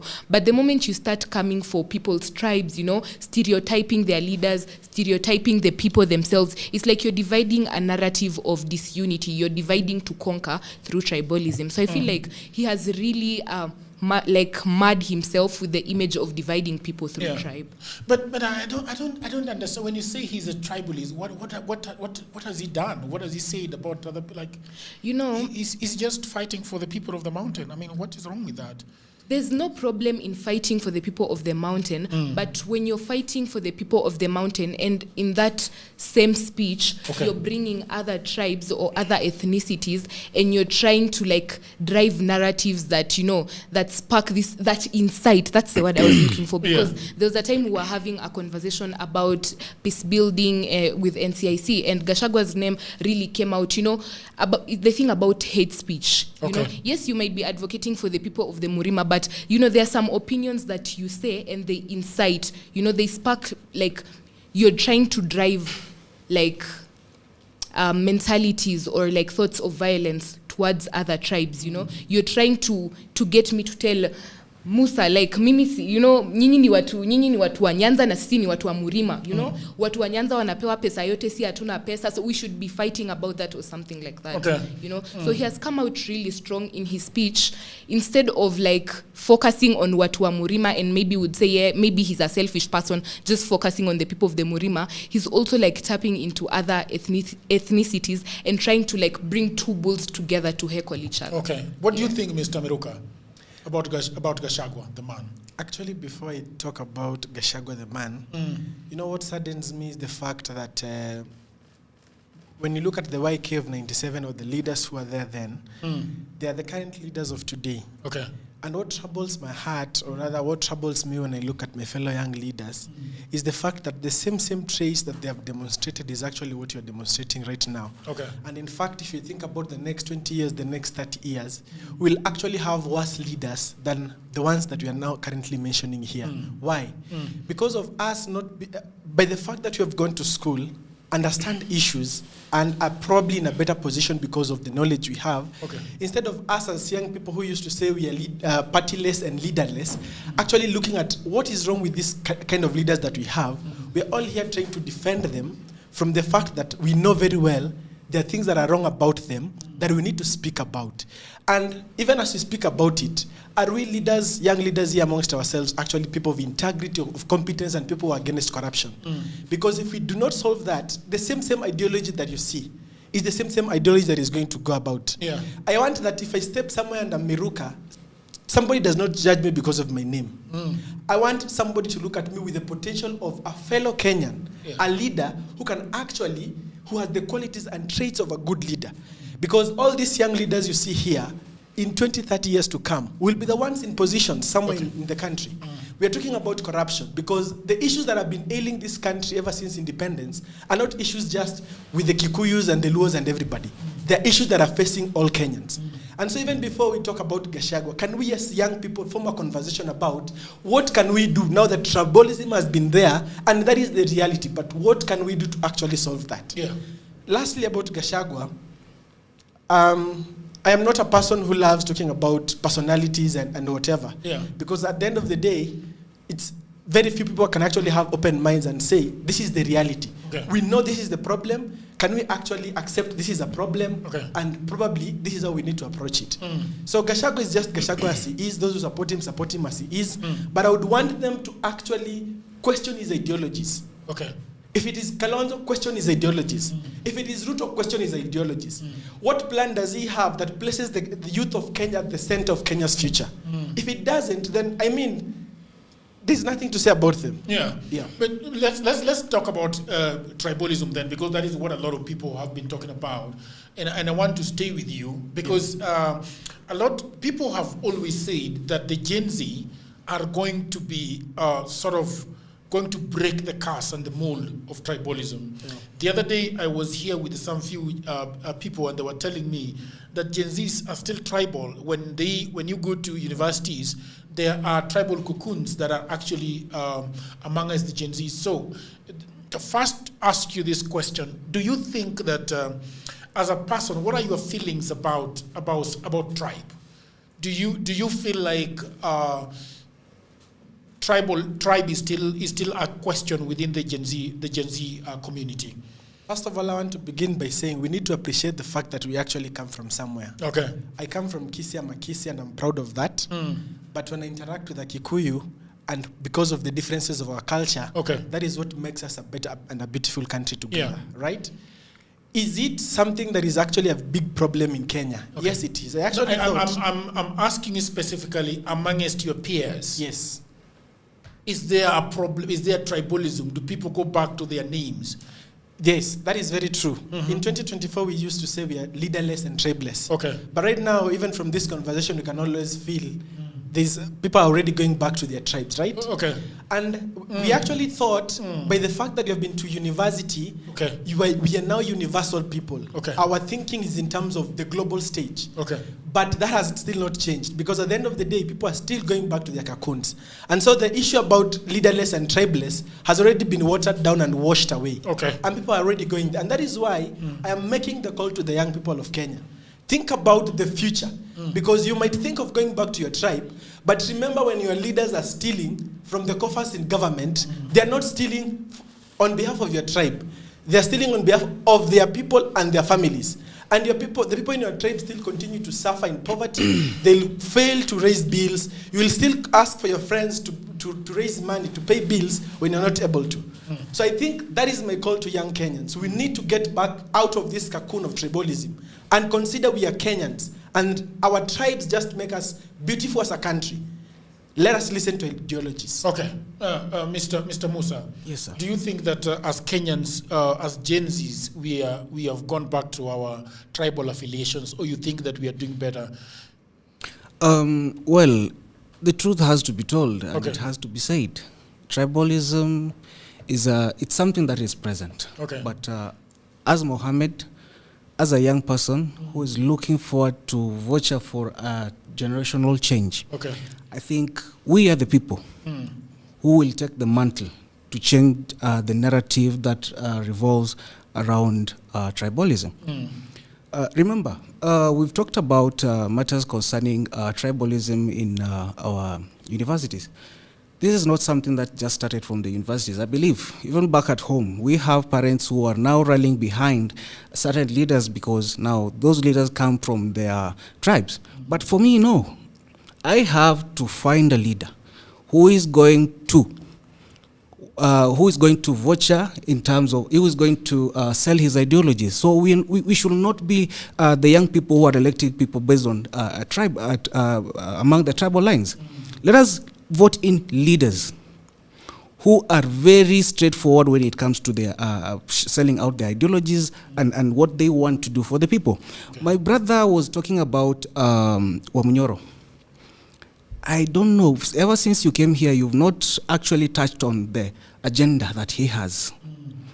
The only agenda that I know that Wamunyoro has is all I hear, because I never find Wamunyoro come and address the nation. This is what the government needs to do. What this has been done wrong, and this is now the solution. The only thing I hear is one time Ruto must go. So I want to take this opportunity. And channel this message to you and take it back home to Wamunyoro, to the headquarters. Go and have a panel of intellects, draft a real agenda that actually vouches for the interest of the young people. Okay. Jagero. All right. If I can come back to him. Yes, please. I want to tell you that the DCP have a lot of intellect, by the way, and I know Wamunyoro, as you call him, Wamunyoro. You're the one who actually called him. As his famous name, he talked about the economics in this way. You see, Wamunyoro addressed about the fuel issues. Does that touch in the economy? Yeah. It touches. Wamunyoro talk about the corruption, which destroy our economy. And he gives the solution. What is the solution? Even if you give this government any solution, they can't listen to you, because they even have professors. The president himself is a doctor, but he can't listen. The solution to make our economy, it is we find a government, we come together, we find a government, then we do the change that we want, because we cannot change when we are outside. Can I ask you a question? Ask me. The Wamunyoro has been accused of tribalism over and over again. Nice. As a young Kikuyu man, what do you think about that? I want to ask. You are asking. First, okay, I want to ask everybody here. What is tribalism? Okay, what is it? What is tribalism? Tell me, Jagger, what is tribalism? I think tribalism is negatively, tending towards your tribe. So, for example, what people say about Wamunyoro is that the people that he cares about are Kikuyus. The other people, whether you are a Kisii. In fact, the other day he was in Kisii and saying, "Mbona mnapigia Muhindi kura?" You remember that is serious tribalism. Let me tell you. And the other day he's saying, "Unaenda kwa Wajaluo, unapeana huko kwa Wajaluo." He keeps saying those things, and that is what tribalism is. So what is tribalism according to you? First of all, tribalism is the favoring. Maybe you employ people based on not merit, but based on your tribe. Okay. Or you give any position. Okay. Now, you accuse Wamunyoro of tribalism just because he speaks of Kikuyu. Okay. And Jagero, you can never run away from home. Okay. That's what Bob Marley said. Everybody in this country. Let me tell you. Wamunyoro came from a village called Madera. Who are the majority there? Okay. The Kikuyus. Okay. So when he was in parliament, when he was in the national parliament, he was supposed to talk about the people who elected him. Okay. The same case in MP in Nyeri Barichache or in Northeastern. Okay. Those guys who live in South Sea here and the MCAs, they should speak for their people. Okay. And speaking to, now just because you say the Wakikuyu, you go to Wakikuyu, yes, they are the Wakikuyu. He goes to Wajalu, those are the Wajalu. And come to the DCP party. Who is the deputy party leader? Is Cleophas Malala. Is Cleophas Malala Joroge? No, he's not. He's a man from Western region. Okay. I look at one of the executive director called Hezron Obaga. Okay. He's a Kisii. Okay. If you tell me Wamunyoro is that tribal as you say, okay, tunafaa kuwa party leaders a Kikuyu to the grassroots leaders. So you think that watu wanaonea Wamunyoro, he's not a tribalist? I think he's a good man. Of course he is. Okay. And he's a truthful man. And I want to say this. And based on tribalism, because when it comes to tribalism, especially, we have to address this reality. Okay. When it comes to tribalism, most of it tunasikiaga ni watu wa Mount Kenya. They are very tribal. Are very tribal. But in the same case, I've never seen. Why, Mr. Mwangi? Yeah. Why do you, as a person, why do you feel that Mount Kenya is always accused of tribalism?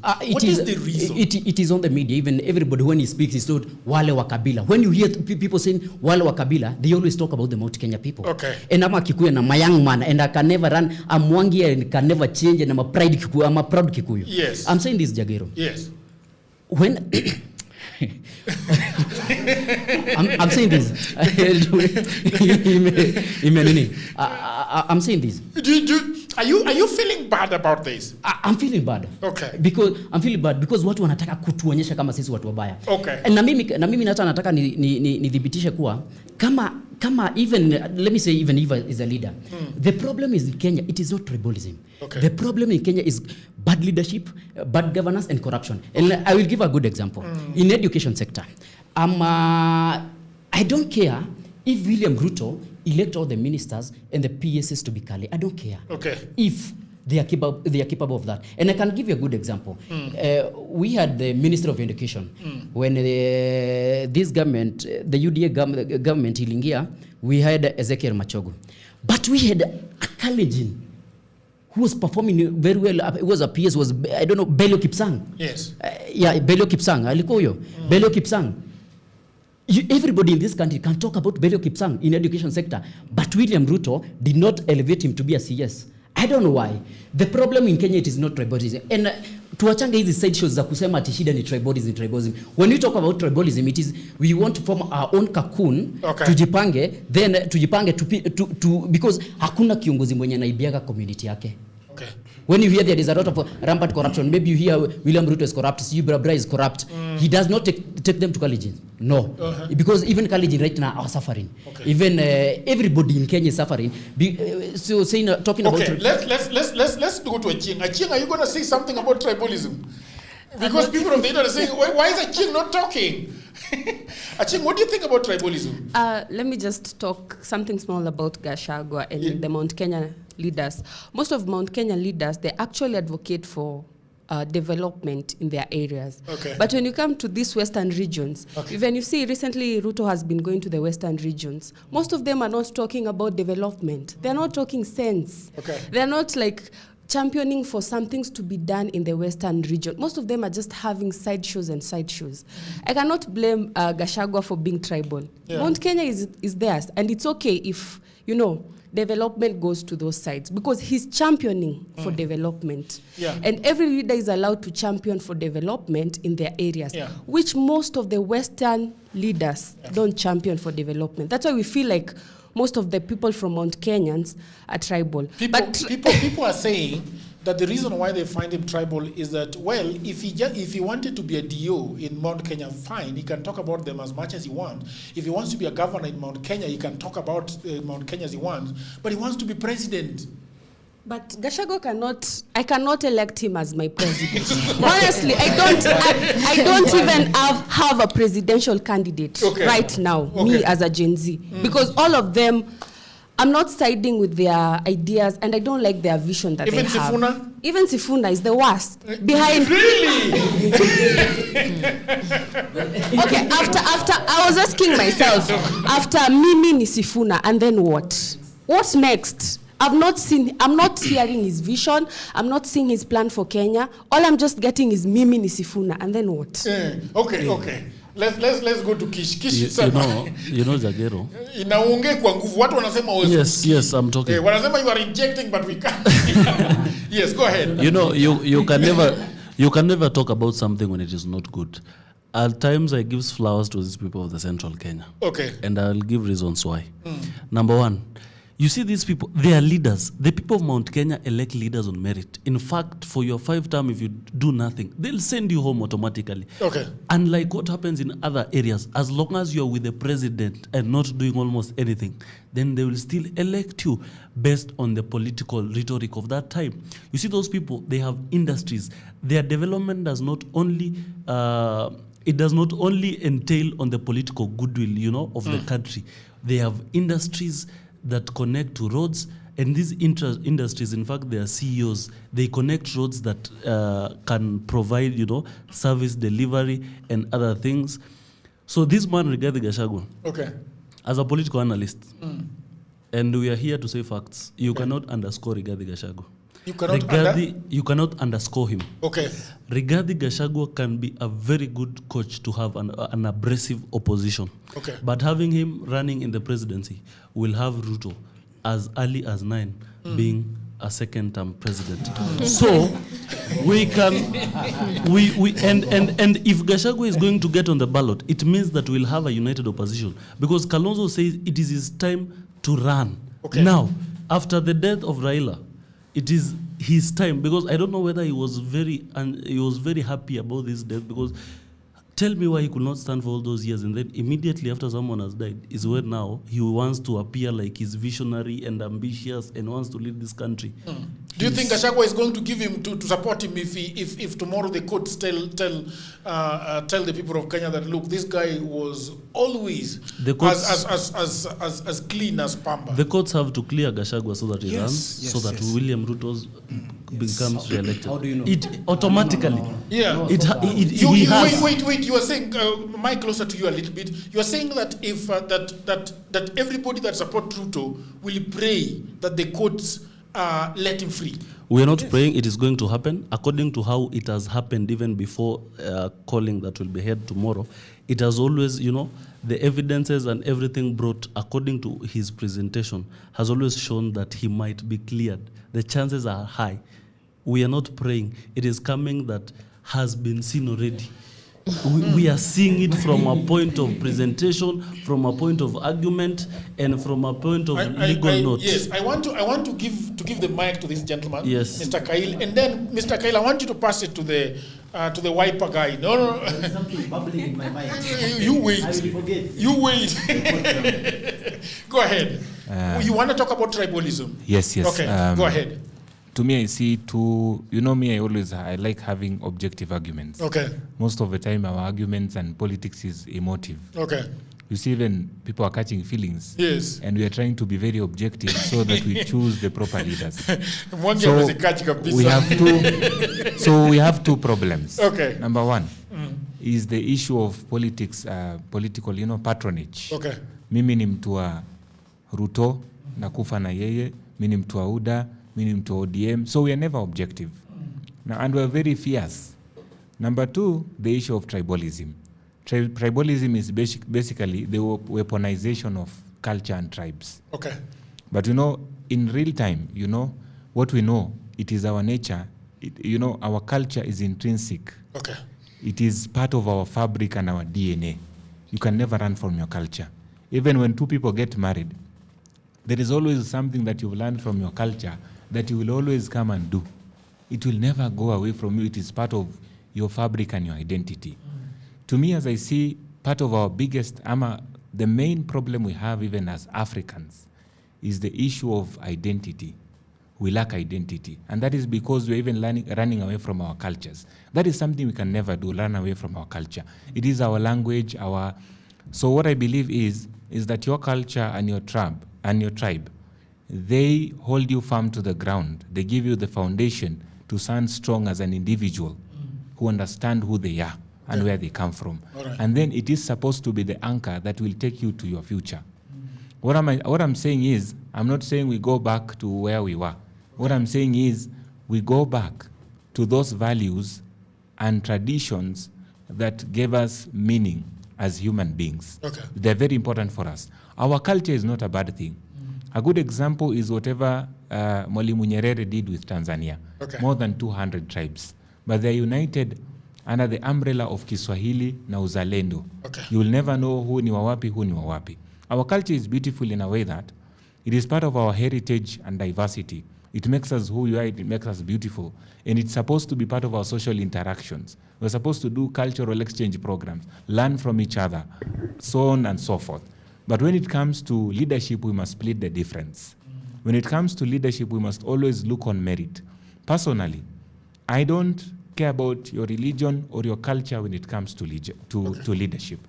We have to look at you. What is the content of your character? What are the values? What is your competency level? What is your record? What have you been able to do? And lastly, I will always repeat this. Let us look at the leader who has the ability to bring people together. Who is this leader? For solutions. Who is this leader? Unfortunately, do you have one? Unfortunately, I had a good remark somewhere, nikaisema mwanzo. But then I'm trying to see where it will lead us. But that is what I'm hoping to hear from everyone. For example, I was telling you, I will repeat, I had Matiang'i on TikTok, the former cabinet secretary, speaking about this issue of education is affecting our children. Let us leave politics aside and discuss how we can instill and bring back discipline to our institutions and realize what the problem is. So I'm looking at a leader who is leader-like.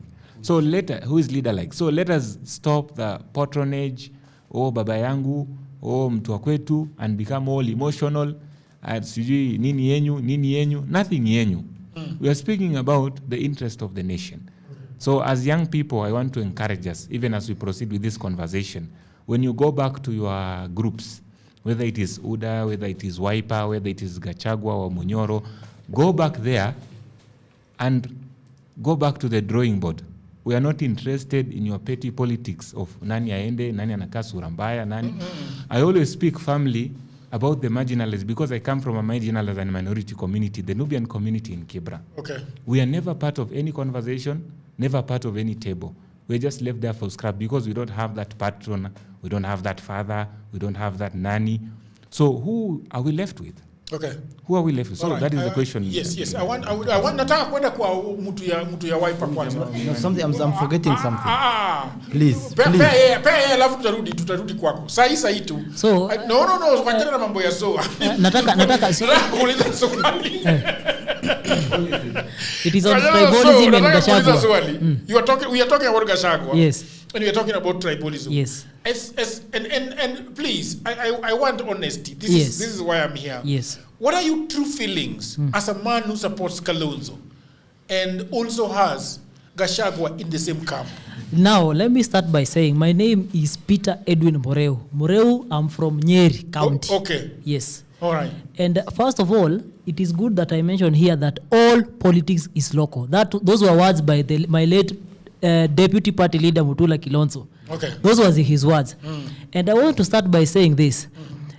You're saying that Gachagua is tribal. What is the meaning of I'm tribalism? not the one saying. No. Some people here are saying. You know I am always a man standing in the middle. Let me set the record, Jagero. Let me set the record straight. Okay. People of the internet, tribalism is any ill intention motivated by tribalism. Yeah. In this, let me contextualize this. Okay. In case Jagero was speaking people for this podcast, he would have brought his kinsmen and his tribesmen. Yeah. But he has not done that. And by that, you can even be a good president. We can count. How many are Lewis here? You can even be a good president if you go by matters tribalism. Yes. Because you are very diverse. Secondly, based on that, on that note now, yes. When Gachagua speaks about the interests of the people of the mountain, it is called tribalism. When Gladys Wanga stands on a podium and speaks about 50% shares for the people of Nyanza, that is not tribalism. Why this selective amnesia? Why this ignorance? Why are we shifting goalposts when it comes to Gachagua, but when it comes to Gladys Wanga, it is not tribalism? You are confusing issues. No. When Gladys Wanga stands talking about 50%, he's not talking about 50%. Oburu himself. No, he's not talking for Luos. He's saying for ODM, brother. No. Okay, let me. Yes. Look, Oburu himself. Okay. It is just that. Oburu, there's a day they were in a rally in Kisumu. Okay. And Oburu said, we would work with these Kikuyus. Yes. Buddy himself is also on record saying that. Yes. Why is that not tribalism? That is tribalism. It is. Yes. But why is it Gachagua being pointed out every time? It is why? It is because the president has got personal vendetta with Gachagua. Simple. Why does he not speak about that? Why does he not correct? Why does he not correct Buddy and Oburu? Can I ask a question? Twende pole pole. Yes. So it is Ruto that is telling people to say that Gachagua is a tribalist. You know, who are the people who are saying Gachagua is a tribalist? People of two-term. And who is the leader of, whatever the party leader says, the rest sing along. And that is why we call them choir members of William Ruto. Because Ruto is saying Gachagua is tribal, Oscar Sudi will say he's tribal. Oscar Sudi himself, he stood on a press and said, Gachagua is the best deputy president we have ever had in this country. It is on record. Why was he not tribal then? And this issue of tribalism, I want to categorically say this. If you, like my brother here said, it is at least I'm in concurrence with you when it comes to one thing. Okay. When we are elected leaders in Mount Kenya, Jagero unaona kwetu Nyeri. Okay. Outside my grandmother's home, kuna lami. But when you go to, I'm sorry to say this, in Nyanza, people are elected because of their political stance, not because of their track records, not because of competence. And that is the unfortunate truth. And then people start saying... Lami yenye iko karibu na kwenu imejengwa na nani? Imejengwa na county government. Yes. Lami? Yes. How many kilometers? Bana, in Nyeri there are so many. No, I'm asking you. The one in Nyeri is how many kilometers that is done by the governor? You know, the ones in the wards because as far as I'm concerned, Jagero, let me explain. Zinajengwa na national government. Yes, but za ward kuna zingine za ward zinajengwa na governors. Okay. Yes, inside the ward. Unajua Kenya won't come ndani huko nani kwa rural areas kujenga barabara. The question I'm asking you, so Gachagua is not tribal. He is not tribal as far as the definition of tribalism is concerned. Okay. Because William Ruto himself is actually the one who is more tribal. Okay. If we go by appointments, as I told you earlier, it is when it comes to intentions which are ill motivated by tribalism. Okay. Most appointments by Ruto were done motivated by tribalism. Look at the appointments. Even can I ask you? During Uhuru's time. How many CSS are give me how CSS are. Okay, like? let me finish on this. Yes. When during Uhuru's first term, you remember they had a 50-50 agreement with Ruto. Okay. Most of the people who Ruto appointed were his tribesmen. Okay. Why is that not tribalism? Say the government of Ruto now, the CSS. How many PSS, CSS, it is just that the broad-based issue came in, the kidogo CSS wamepungua. But if you go at the state departments, most of them are his tribesmen. Go to parastatals, go even the Ministry of Energy, those guys that resigned, I think 2 of them out of 3 were his tribesmen. Why are we shifting goalposts when it comes to Gachagua and saying it's tribal? So but when it comes to Ruto, Gachagua is a tribalist, so is Ruto. No, Gachagua is not that the correct statement? Gachagua is just, let me ask you, Jagero, yes. Who will fight for the plight of the people of Mount Kenya, if not Gachagua, if not me, who is a Kikuyu?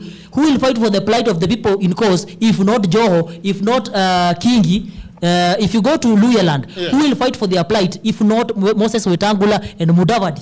But I thought the way the government should work is that we should just have resources. We should not forget. We should not forget. We are also our country comprises of very many tribes. So that I want to get to this guy and then to Mr. Miruka. Mr. Moha, what do you have to say?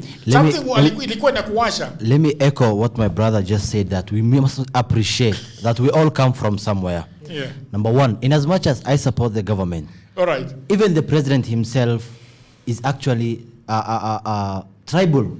Why? Because there is a report that was produced by the National Integration, Cohesion and Commission. Okay. Whereby, in fact, that day the CS for Interior actually decided not to come for that. Jagero. Yes, I'm listening. You get my point? Yes, I'm listening. Even the CS for Interior that day. Yes. So that this thing, it sinks in our mind. Okay. So that we understand when we say about being ethnical, being tribal, what does it mean? Okay. There was that report that was published by the National Integration, Cohesion and Commission, which says that, yes, President William Samoei Ruto gave all the other ethnic group cabinet ministers. But let me tell you, President William Samoei Ruto strategically positioned most of the critical position to Kalenjins. Most of the critical position. And in fact, in that report, Kalenjins actually had the biggest percentage of government appointments. Now, let's now contextualize. In contextualizing, we need to understand that this thing of being tribal, it's systemic. Why? Let's look at now the Student Governing Council. In the Student Governing Council, it is structured in a manner that all communities must have a representatives. If I come from northern Kenya, if I am Somali, we should have a representative there. If we have a Luo, we should have someone. Kikuyu, like that. So what does that mean? So if I have to secure that position, I have to look for my people so that they should support me. So that system is actually what is manifesting these people to respond to that calamity called tribes issue. Okay. Now for me to actually resolve or cure that problem, it depends with the level of exposure that I have. A good example, I was born and raised in Garissa. I went to school at Kilifi County, and I came to university at the University of Nairobi. In all those levels, I was interacting with people. When I was in Garissa, I used to think that my mother is the best cook. Now when I went to Kilifi, I saw it different. When I came to University of Nairobi, I saw it different. So for you now again, the system... Who was cooking for you in Kilifi? So when you look at it, this is a systemic problem. Okay? And for us to cure this system, it depends how you manifest or how you respond to it. And that's now what the discussion should be. We are not supposed to blame Gachagua. Okay. Neither we are not supposed to blame Ruto or anybody. After all, even if you elect me today, most of the people who are my closest allies will come from my people. Because, again, we are working on trust. And you can't just trust anybody at any time. That's one. Number two, the issue of Gachagua about tomorrow's court. People are advocating. But when Gachagua was in court, look at what the things that he actually demanded from the court. Is there anything, Mwangi, I'm asking you, even you as a supporter of Gachagua, tell me one thing that is advocating for the society. That Gachagua is tomorrow trying to seek from the court. 1 million, listen. It is that he's famous. That is why people are paying close attention to that case. Okay, let me speak. Stay guided. There is a lot in listening. The moment you listen, Miruka wants to say something. No, allow me finish. Allow me to finish. The moment you finish, the moment you listen, you understand. And when you understand something, you will get 70% of the clarity that you are seeking. Okay? First of all, the issue of tribalism, I think that one I've educated well on it. Okay. And it should not be a problem that should be labeled on any person. Okay. But the issue of Gachagua, I'm advising my brother Mwangi. Okay? There is a saying which says, whatever a young man sees while he is in a deep sleep, Mwangi is avoiding to see while he's at the top of the mountain, which is very, very ridiculous. Okay? So I'm advising my brother Mwangi to be strategically positioned. Okay? That's why I'm even persuading and convincing my brother that Stephen Kalonzo will also welcome to the next government. Okay, we'll give him a position. Okay, let's go to Miruka. Let's go to Miruka. Miruka, you were saying something. I want to, people of the internet, I want to open the phone line for you guys so that you can call us. One of the things that I would like you to do is to ask any question that you want to ask the Gen Zs that are in the house today. If you can call us on the normal line, that would be very good, because WhatsApp kidogo inakuanga na shida kidogo. I don't know why this phone is not opening. Okay, there we go. So we want to put the phone call. You can ask us any question that you want to ask us today. The Gen Zs are here to respond. But then I want to go to Miruka as we wait for the phone calls to start coming in. There is something called escapism. Okay. Escapism is you don't want to take responsibility. You want to shift the blame to everyone else but yourself. Okay. Under the new constitution, what are county governments supposed to do in terms of the different places that people are coming from? Okay. Because there's what the national government is supposed to do, but there's also what the county government is supposed to do. Okay. In reality, in as much as we complain about the people of Mulima, and all of us are agreeing, their leaders are actually very competent in terms of delivering to their people. Okay. One of the things that has been there, and I think at some point Gachagua was mentioning, was the theft that was happening because of the leaders who are coming from the northeastern part of Kenya. And when you look at it, they quickly go back to their cocoon and say we are not. Yeah, we have a call on the line. I'm not sure whether we are connected. The calls are connected because I can't hear them at all. Do we have the speakers working? Hello? Hello?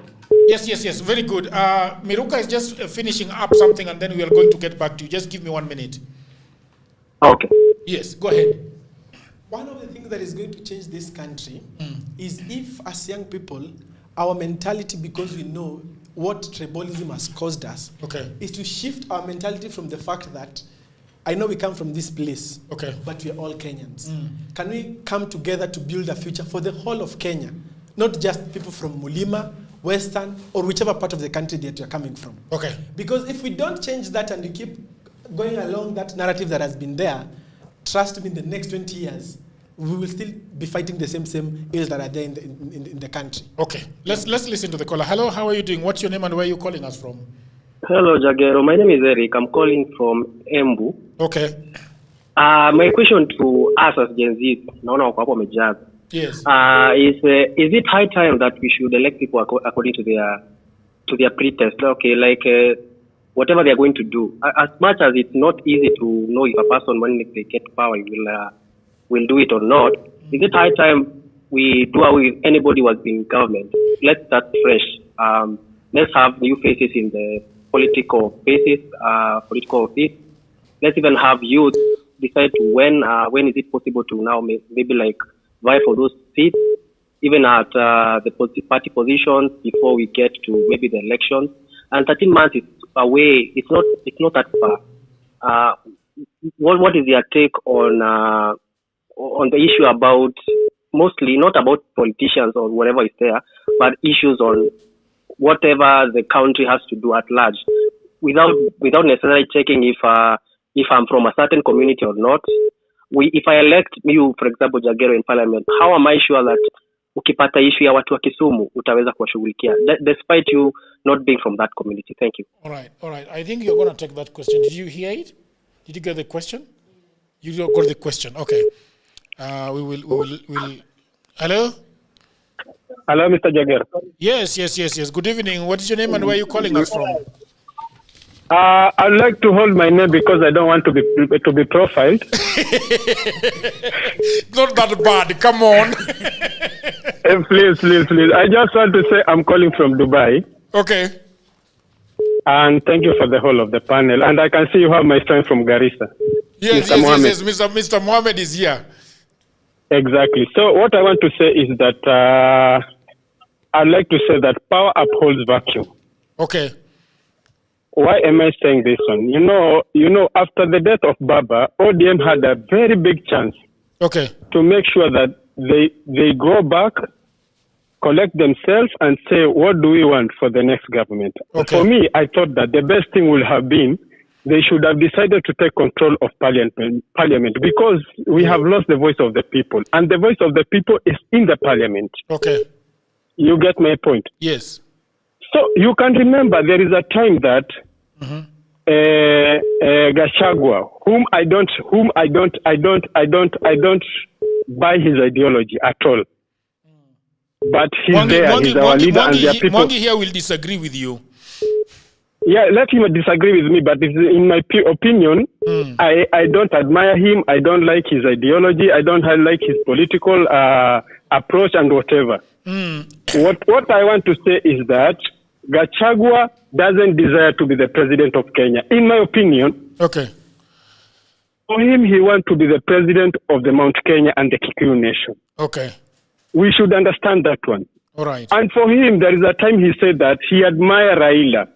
All right. We didn't get that statement. For him, he wants to have the control of, like, when the person become a president, there is a person he can look back to, and he go and then he say, hello? Yes, I can hear you. Yeah, and he'll go back and say, like, who can I approach? All right.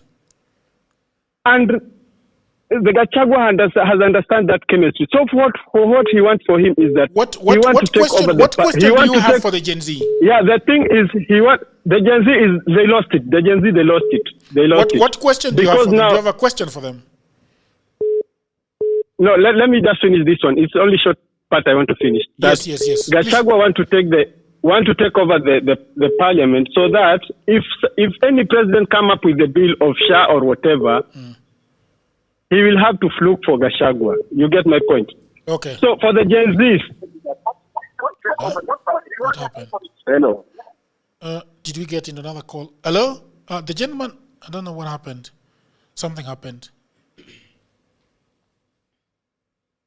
I don't know what.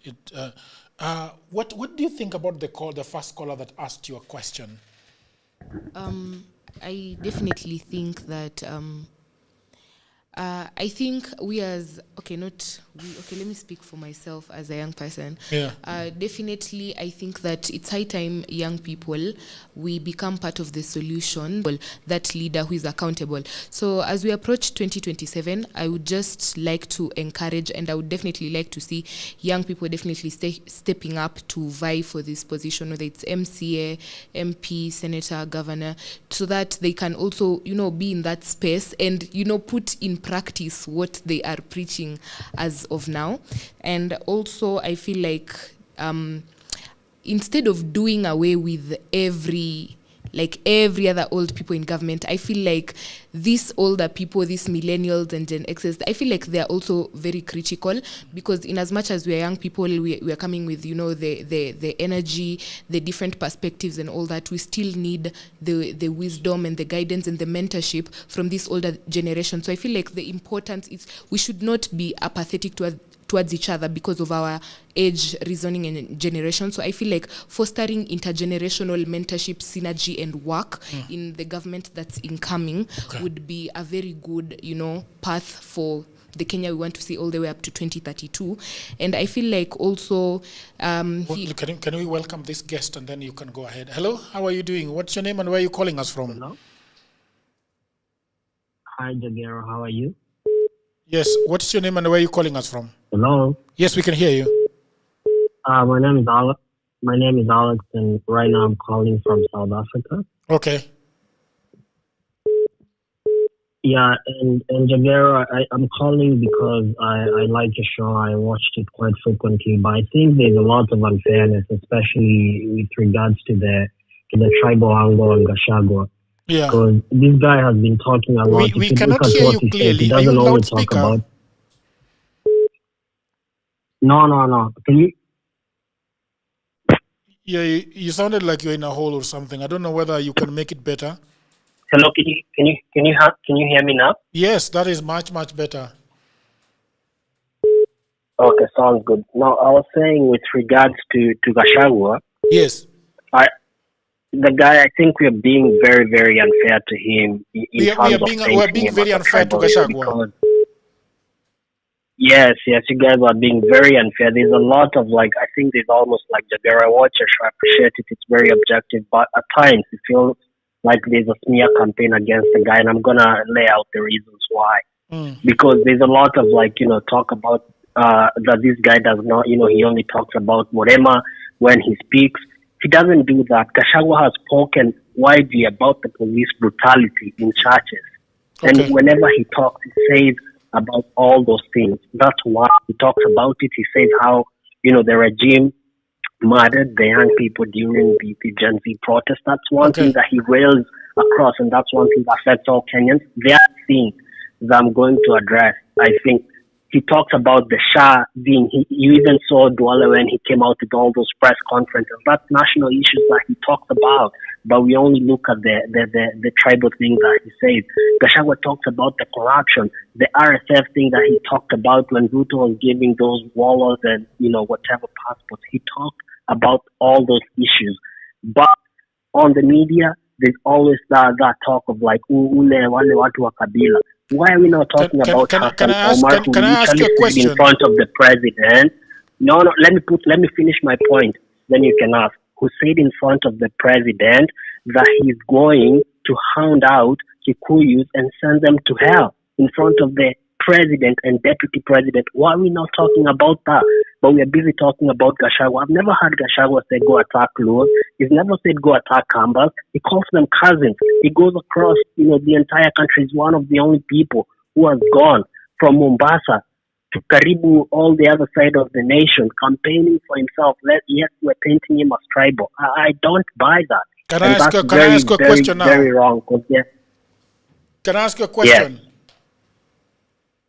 Yes, please. Yes. We have young people here that are saying that he's a tribalist. What are you telling them? I'm telling them there's a concerted smear campaign in the media to paint this man as a tribalist, and that's what I'm saying. And those are the things. And these people, they're not Gachagua supporters, so they're going to buy into that narrative. But just laid out all the points to support the contrary. Why can't they why can't they so you are saying so you are saying that the young people in this room are not thinking for themselves, that they are being told that Gachagua is a tribal, but he's not. I didn't say they are not thinking for themselves, but what I'm saying is there's a concerted effort in the media to paint this guy. And this guy is obviously, because they don't support him, they'll go for the weak point of painting him as a tribalist. That's what I'm saying. I'm not saying they're not thinkers. They're very good thinkers. I like the Wiper Party guy. He's putting very solid points about Kalonzo, which are being dismissed. but he's putting out very good points. But what I'm trying to say is we need to be honest, we need to be fair. Thank you very much. Let's talk about Akina Hassan Omar, let's talk Akina Duale when we are talking about tribal things and not just Gachagua. Okay. All right. What do you guys think? I mean, you have heard the caller. He said that there is a smear campaign against Mr. Gachagua. What do you think? And because for me, I felt like he was saying that you guys are not thinking for yourselves, that you're just hearing the smear campaign, are going with it. What do you think about that? Actually, to be honest, and if you're to be honest, it's politics, and part of actually discrediting him has been labeled, in quotes, a tribal. Okay. And partly because of his own misdoing. Okay. That is why that label actually sticks out. Okay. But if you are to look at all these leaders, none of them is not tribal. Okay. That is how I would put it. None of them is not tribal. And I think probably what we as young people should actually do is to actually look at these leaders with their values, their ideologies, and if they do not align, because you see, we are young leaders who can actually form a wave and a movement that can change the direction of Kenya. All right. So that if we see this person is not tribal or this person is tribal, or all of them are tribal, then what can we as young people actually do? Why is Gachagua coming top? Of course, I've said it's politics. Okay. He's been labeled. That has stuck out. Everybody's buying into the idea, considering that politics is actually about perspective. Okay. Hello, how are you doing? What's your name and where are you calling us from? Hello, Jagero. This is Emmanuel from Nairobi. Yes. I just want to. I've made an observation tonight. It's very good that you have young leaders and the Gen Zs in your panel today, and there's something that has come out. Okay. You found out that we have been talking about a Kenya, a united Kenya, whereby we can discuss issues. Okay. We can discuss politics that is based on issues and not personalities. Yes. And we hope that the Gen Zs can be able to drive that particular agenda going forward. Okay. But I'm very disappointed with the Gen Zs because even your panel, it has come openly that we are still looking at politics of people-based, whereby we have my people, our people, and the way they are talking passionately about those people tells you that they are so emotive about those people. Yeah. We have the Wiper man there, we have the Gachagua man there, you know, and the way they are talking, it can tell you that, you know what, these guys are holding on to these people regardless of what these guys have done to this country. So I'm very sad because going forward, we need. There's a sober guy, the guy in the Nubian guy. Is a very sober guy, and is been able to, you know, talk about inclusivity. He's cutting around issues a lot. Yes, but he's talking about inclusivity. He does not want to point, you know what, I am a Gachagua man, and that's the reason why probably you're having issues with him. Yeah. And even Miruka also is trying as much as possible to try bring the picture of the Kenya, and I hope he wins the seat that he's going for. But let me talk to my Gen Zs because I'm also part of the group. Yeah. Let us come up with politics of issue-based. If it is Gachagua, let us say, no, this guy, for the time he has been in power, there was something that was being said about tribalism and everything. Okay. Now let us remember the way Gachagua was mistreating the people of Azimio when he was the deputy president. There was a time that Ruto left the country for him, and he dealt with us. In fact, we woke up very early in the morning by 5, and that day, people he really dealt with people, you know. Yeah, we have Kalonzo Musyoka. The days of the bully, Mr. Gachagua, the bully. Yes, exactly. Now, for Kalonzo Musyoka. Yes. Yeah, I think it has been right to some extent. I love him for the integrity, being that is one of the leaders that probably nobody talks about any scandal about them. But there was something that was being said that in finishing, sir, so that we can get yes, in finishing, yes. I just want to say that when we say that Kalonzo do not have any integrity issues, we are wrong. There was a time that we were demolishing Raila because the governors that were in ODM were stealing and were looting, and we were saying, Raila is not a good leader. Hello? Hello? Hello? Hey, hi. What's your name and where are you calling us from? My name is Kennedy. I'm calling you from Nairobi. Okay. Having listened to the Gen Zs, what is your thinking? My thinking, first of all, I feel like they have disappointed me as a part of Gen Z. Yeah. Because I felt like the way they are saying, like the way the previous caller said, like there's that smear campaign against Gachagua. Mm. So which like it doesn't portray yes, he might be wrong. Mm. But at the end of the day, you don't believe, and a lot of people Annie is always making noise on the town hall on the podcast here and claiming that we are a propagandist podcast. But I think every time that we come to this podcast, we are always allowing people to speak. Annie, but then the question I'm asking you is, when you say that Gachagua, people are having a smear campaign about Gachagua, I want to ask you, do you like Gachagua? Don't you like him? What do you think of him? For Gachagua, I will say I like him in one particular way, like the way they anatetea watu wako wake. Okay. But when you compare even with the people, the experts that Ruto was given, and you see the kind of development that they are even taking to the people of Nyanza. Yes. Not just even Nyanza, even to the nation, there's nothing that you can see out of them. Okay. And even the guy has said about that one tribal in terms of Ruto. Ruto is the biggest tribalistic over there, but it's not being mentioned. Okay. You're saying that you like Gachagua because anatetea watu wa kwao. Not just for watu wa kwao, but he looks at development issues, not like the way you can see like other leaders, they don't look at development issues. For Gachagua, it's just about development issue, not just even about power. Even when you listen to the statement that he made today, it wasn't about power. It wasn't about even. But even if you won't get the court won't accept his he won't accept his judgment. He will still keep on fighting for the people of Central. Okay. All right. Thank you. But when you compare to the welcome. All right. So, hello.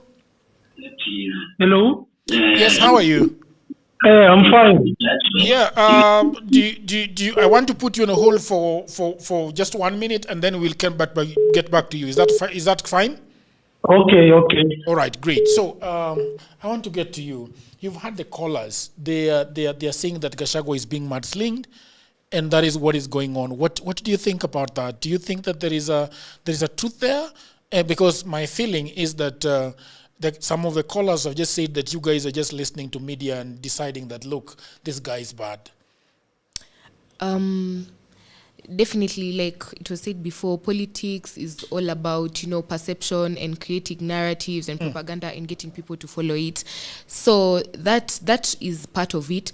But I also think that whatever the media uses against him or whatever is being used in his smear campaign these are things that he said, these are things that he's been doing. So they're just being used against him. So we cannot say he did not say or he did not do, because he did. Now, the narrative is just maybe like the story is being shifted, but at the end of the day, he said them and he did them. Okay, Mister, I want to go to Bro. I want you to have the mic because you've had the callers and they're saying that there is a smear campaign. The lady here is saying that Gachagua was essentially entrapped himself because the things that they're using against him are the things that came out of his mouth. That's not true? First of all, it's not, actually, I want to disagree with her. Okay. Because number one, if you, me, I'm a very great student of politics and history.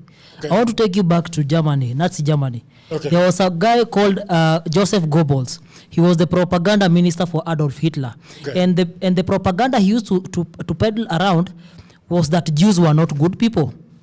And if you are a good student of history, that was the genesis of World War, because he started crimes against humanity against these people from the Jewish lands, because Goebbels had come up with a smear campaign against the Jews. I want to take you also to Joseph Stalin in the USSR. He also came up with propaganda that the people in the US are not good people.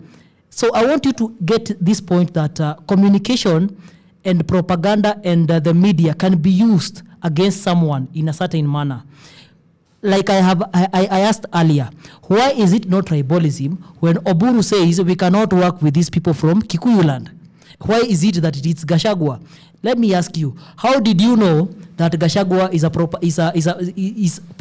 in quotes a tribalist? Because you saw it somewhere in the media. It is not that it fell like manna from heaven. So you saw it somewhere in the media, somebody saying it, or Gachagua saying it? Either saying was in the Gachagua media, saying not Gachagua saying it, because if we are to judge it based on what someone said, even Oburu is a tribalist. But why is it not being published in newspapers? Can I ask you a question? Yes. So Oburu and Gachagua are both tribalists. Gachagua is not a tribalist. Oburu is. No, if we go by your definition. No, Jagero, if we go by your... No, listen. Let me land my point. Jagero, Gachagua says something, and people make a fuss about it. Oburu says something that is also very tribalist. People do not make a fuss about it. No, tell me, where did Gachagua say we cannot work with Kalenjis? Show me where Gachagua said we cannot work with Kambas. But Oburu said it. Let me ask you, why do people say Gachagua is a tribalist? Shares. If you go to the issue of shares, Gladys Wanga herself was talking about shares. Yes, no, but shares. When we talk about shares, that is usually a gentleman's agreement. Can I ask a question? Our caller, you will forgive us, but I want to engage with this gentleman. Yes. What was the shares about Gachagua saying?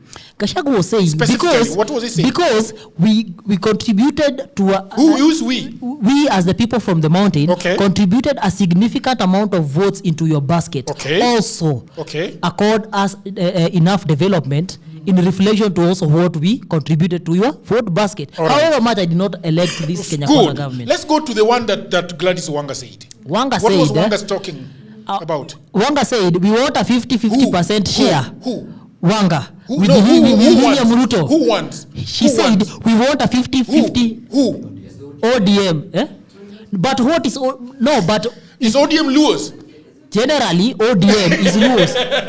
Anyway, most political parties revolve around tribes. Okay. And you know that is the truth. All right. Yes. All right. Can we listen to the caller? Yes. And then we can go back to, if we are going to have Mwangi talk after the caller. Hello, how are you? What's your name and where are you calling us from? Hello, Andrew Opio from Nairobi. Okay. And I have a comment on Gachagua. Okay. And a question for the Gen Z panel. You have a question for the panels? Yeah. Okay. First, I have a comment on this regarding Gachagua. Yeah, we can hardly hear you. Are you able to remove us from a loudspeaker? Okay. Yeah, now that is perfect. Yeah. Okay, regarding Gachagua. Yes. It seems that Kenyans don't listen to the news or watch their TVs. Okay. Or even the campaigns this man goes through. Yes, we can hear you. Yes? Yes, we can hear you. Go ahead. Regarding Gachagua, was seen making statements during his visits in Kisii and Western. Okay. Where he then labeled Raila the late. Okay. Ati huyu mtu wenyu alikuwa anakuja kuwauza kwa serikali. Okay. Na ni mtu amekufa, huo ni Rigathi. during the Sufuria protest. Okay. Rigathi said, okay, huwezi kuja kwa streets na tukukis. Sasa huyo ni kiongozi ama ni ngozi? Okay. Yeah. All right. Thank you very much. Thank you. And I have a question to the Gen Z. Okay. Gen Z hawana msimamo. Hawana msimamo. What is the question? Ni yani wanaflow tu na trend ya social media. Tuko kadi, sijui tuko nini. All right. Mimi nilikuwa kadi 2022 Oh my God.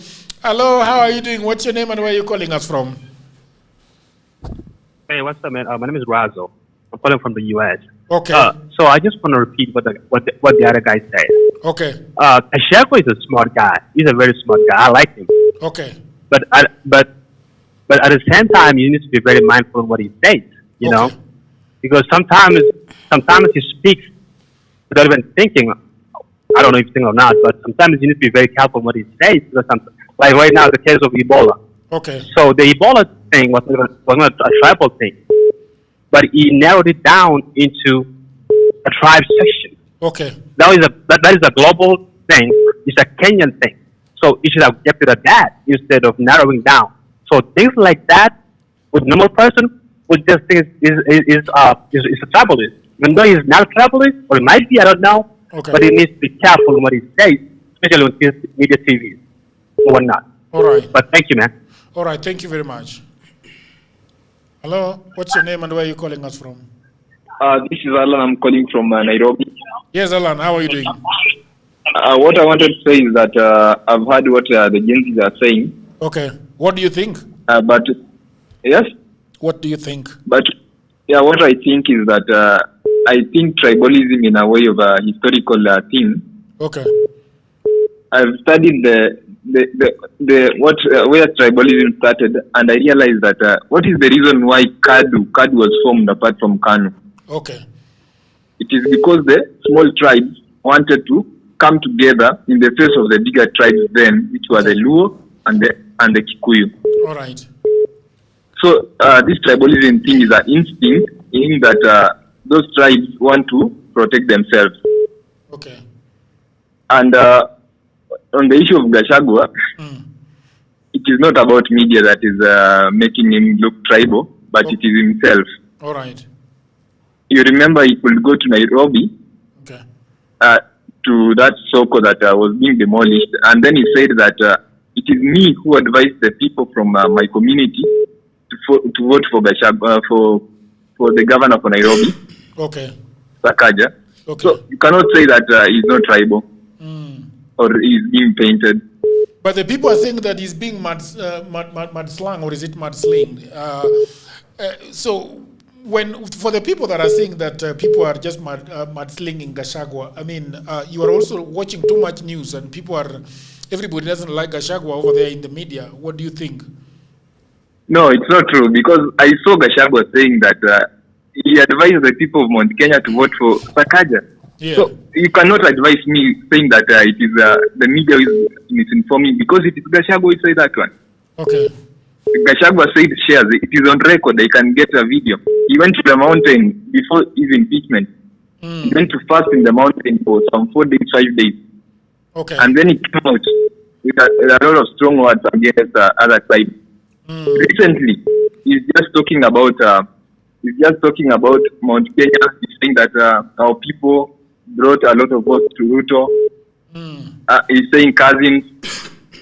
When he's addressing people, he addresses people through their media stations. When you want to address the Luo community, he goes to Ramogi FM and then he addresses them. When you want to address the Kalenjin, he goes to a Kalenjin media station. When he wants to go to address the Somali, goes to a Somali media station. It shows how tribal that person is. Okay. All right. Thank you very much. And the last thing, Sagiagairo,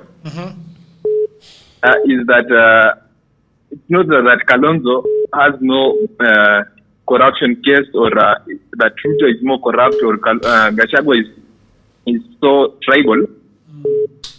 But it is because Ruto and Gachagua are probably ranked among the biggest politicians in Kenya right now, the most followed. So when someone is being most followed, he attracts the limelight of the media and everyone. Right, so the baddest can be seen than the people who have been a bit silent or low in the media. We have to go to another caller. Hello? Hello. Yes, what's your name and where are you calling us from? My name is Anthony. I'm calling from Kapsabet. Okay. Yeah, first and foremost, I want to thank the panelists. Okay. At least today, we have people who we can reason together with. All right. First and foremost, Gachagua is the denominator of everything that is happening today. All right. Without Gachagua, there's nothing that can happen in terms of the opposition. Okay. He's the most vocal leader apart from Sifuna. The only issue is that Sifuna doesn't know what he wants. And for us, we know what we want from him. It's only the presidency. Gachagua is not an option for presidency. The second thing about tribalism. We were brought up as tribalists. I'm a Luo, he's a Kalenjin, he's another person. Normally, we affiliate ourselves according to the tribe. He's from Nyanza, he's from a certain place. That's how we were brought up. At the end of the day, everybody, kila mtu lazima aende kwao. Kwao means you have to go back to your home. If you're a Luo, you'll be buried, let's say, in Kisumu. And if you're Kisi and so on. So going forward, for me, what I'm thinking maybe next time when we have such, the Gen Zs, we should be concentrating more on what we want. We should push these leaders to give us what we want. What we want is the regime change. The regime change comes from the housing levies, from the leadership itself. Because Ruto, at the end of the day, will just employ his people. If tomorrow he gives Jagero, he'll go and bring inspo from Kisumu, and there's nothing we can do about that. So in this life, for me, I think the Gen Zs were supposed just to have a stand, know what we want, and that's all from me. And for the Gachagua part, tomorrow we know the verdict. Automatically, he'll be acquitted of the charges because that is the easiest route. Once Gachagua stands as a president, it's a two-term for Ruto. But once Sifuna, once Matiang'i or any other person stand for president, it will be an uphill task. Thank you very much. All right, people of the internet, it has been really, really amazing having this conversation with you. I want to give each and every person about a minute to talk about, and there is what you guys are trying to achieve as young politicians. I know you are going for a seat. I don't know if then there is this gentleman is also going for a seat. I don't know if you are going for a seat.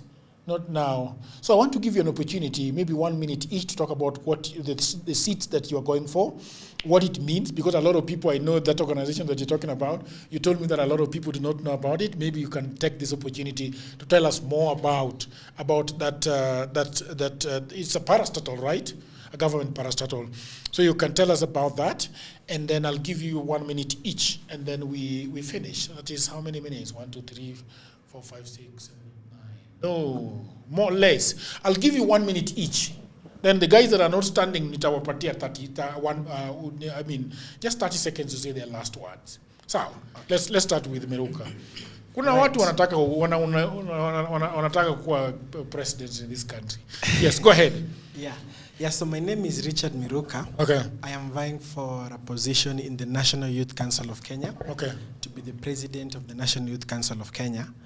Basically, the National Youth Council of Kenya is a statutory body that was formed in the year 2010 by an act of parliament, known as the National Youth Council Act Cap 132. It is supposed to be a body that actually represents the youth in the highest form of governance in decision-making, and also to be a voice that raises the concerns of the youth in government.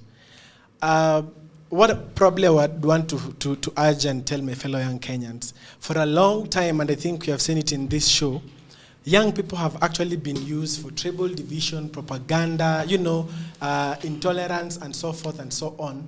But one thing that has not happened is the fact that young people have not been empowered economically to actually help build the country that we deserve to live in. Okay. And so as we go forward, even as we look at leaders that we need to elect in different positions, let us look for leaders that have competence, leaders with integrity, leaders who talk about how to fight corruption, leaders who talk about the vision that they have for this country, leaders who talk about where they want us to be tomorrow.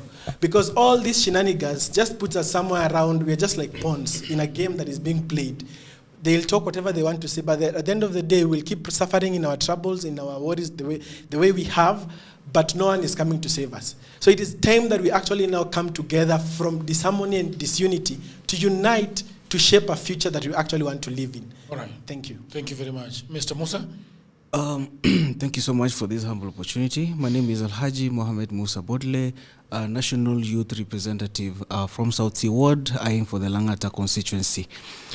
What I would want to say when it comes to National Youth Council, this is something that has not, the sensitization that has not been done well, so that the youths can be well aware what the National Youth Council actually champions for.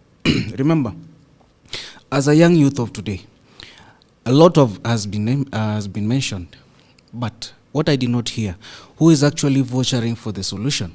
Let us not take the blame. We have identified where the old guards have actually made some mistakes, but now the question on the table is, are we ready to take the mantle and bring about change? The change starts with me and you. It does not start with anybody else.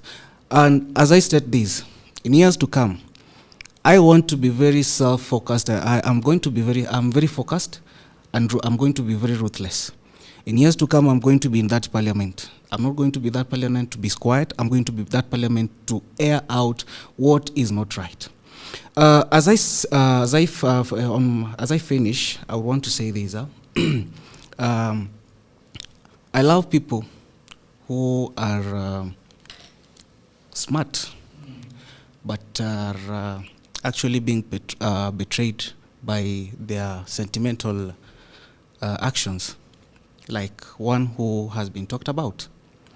Let us not be people who go about tribal lines and the rest. Remember, the Kenya we want is for me and you. We are not going to run away from Kenya. We are not going to run away from the country. We are the leaders of tomorrow. We are the leaders who are going to change. With that remark, I want to say thank you so much. May God bless you all. All right, thank you very much. For me, my parting shot is that to all the young people, I just like to urge them, even though our country seems like it's on the verge of distress and everything, like that nationalistic spirit should not die. People should take their votes and actually vote in 2027. And I'd like them to urge young people to actually be bold enough to vie for seats that they can, and they should practice what they preach. You don't like tribalism, don't be a tribalist.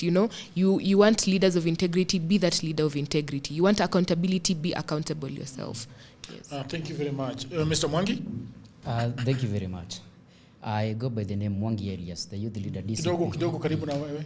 Yeah? The mic iko karibu. Okay. I go by the name Mwangi Elias, the youth leader DCP Nairobi County. I'm vying for an MCA seat in CBD, Central Business Ward. Now, because for me, I believe politics is everything. For you, Jagero, to have this political headache here, politics must play part. For economy to grow, politics must play part. So I want to encourage the young people. It is the high time now tuache kusema sisi hatuwezi fanya siasa. If you can do politics, just step in, because you cannot make that change when you are outside. We saw in the 2024 finance bill, we came out, we protested for what we wanted, but who are the beneficiaries? We did not get anything just because we are outside. So it is the highest time with the youth, we engage ourselves politically for us to make that change that we want. I believe every person in this country, or every young person who believe in this country and love this country, need a lot of change in this country, because we have a lot of problems that need to be addressed, though they might be not addressed once, but we are there to address them. Thank you very much. And thank you very much, Mr. Mwangi. Mr. Kish. Lastly, I will wish to say that JF Kennedy says that ask not what the country has done for you, but also ask what have you done for the country. Thank you. Thank you very much. Achieng? Okay, my last remark, I would want to tell the youths, let's come out and vie for seats, and let's support our fellow youths, those who want seats. We can also come and together and get one of us to be the president. If actually we want change in our country, we should go to the ballot, vote for your leaders, support your leaders, campaign for your leaders, so that we can get the change we want as a country. Thank you very much. Mr. Kahil. Mine is a reminder, number one, that most young people have gone to school. So I'm reminding you that knowledge is only power when it is applied. And the only way you can apply your knowledge is, and that is the reason you've gone to school, is right here in those spaces that you want to go and take as an MCA, as an MP and all of that. So be true to your words and show what you have learned and be innovative in solving problems in society. Secondly, we should not be participants. We should not be spectators. We should start being participants in governance. Your democracy and your role does not end at the ballot. You also have to support the government in making it work. You cannot be outside. So that is very important. And lastly, as I remind us, those qualities that are said, let us keep on listening. Let us keep on watching. Let us listen to what they are saying.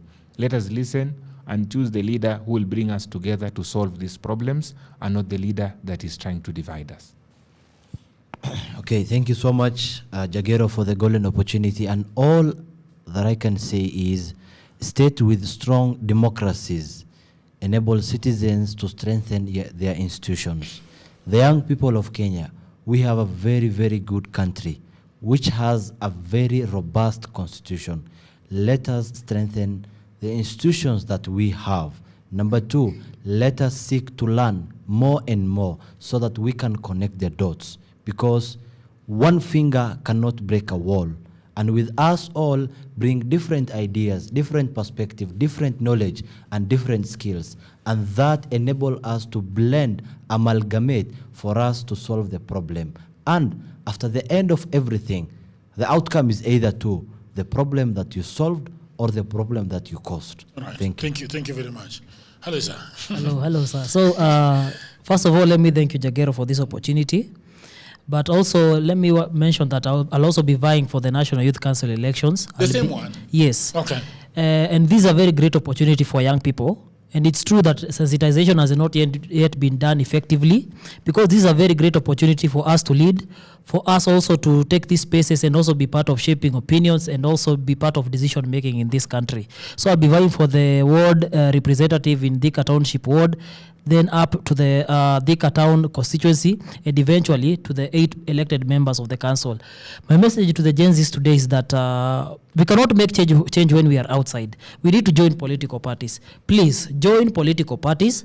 Hata kama hutakuja Wiper, even if you'll join ODM, whether you'll join UDA. But I don't want to encourage you also to join a party like Wiper, where young people also have a voice and a space where you can also take leadership instruments and also be part of shaping opinions within the political party. And lastly, young people, let us also not be delusional when it comes to politics, because you cannot be leaderless. That is number one. You can also not also be partyless. That is number two. So let us ensure we take up these spaces, because that is the only way we can be able to effect change in this country. So Jagero, I want to thank you all. And also you guys, you support the presidential bid of Dr. Sifuna Kalonzo Matiang'i. Thank you very much, people of the internet. It's been amazing having you guys here. I want to thank Miruka. I want to thank Mr. Musa. I want to thank, your name is so hard. Yeah. Budhaina. Yeah. How do you spell it? Buthaina. Great. Thank you very much. Mr. Mwangi, thank you very much for coming. Mr. Kish, thank you. Chieng, thank you very much. Kyle, thank you very much. Mr. Moha, thank you very much. Thank you very much, Bwana Wiper. I really, of course, I know your name is Peter. And I want to thank Mr. Frank, who has been on the deck. I want to thank Harry, who is on the camera. Mr. John Tez, who is on the camera. We have our researcher in the house, Queen Vashti. She's not here with us, but she's working from home today. But the star of this show is always the audience. that is listening to us, contributing, calling in, and their precious time to make sure that this country has got something that is going on. So thank you very much. Please consider subscribing if you have not subscribed, or where you get your social media dose. You can always follow us on TikTok, YouTube, that is Instagram, X, and everywhere else, including TikTok. Thank you very much. Until another episode. Bye for now. Very nice. Let's take a photo. For too long, brilliant African minds have watched the world's biggest opportunities pass them by. Not because I think they lack talent, but because they lacked a guide. The International Scholars Program changes that. The International Scholars Program is a one-stop platform that takes ambitious, let me repeat that again, ambitious African students and working professionals alike and walks them all the way to America. So this program has been founded by Bob Mwiti, a very good friend of mine, a Kenyan who is actually right now in the United States. As a matter of fact, he, goes to the United States, comes here, lives here, and goes to the United States because he's got a lot of love for Africans.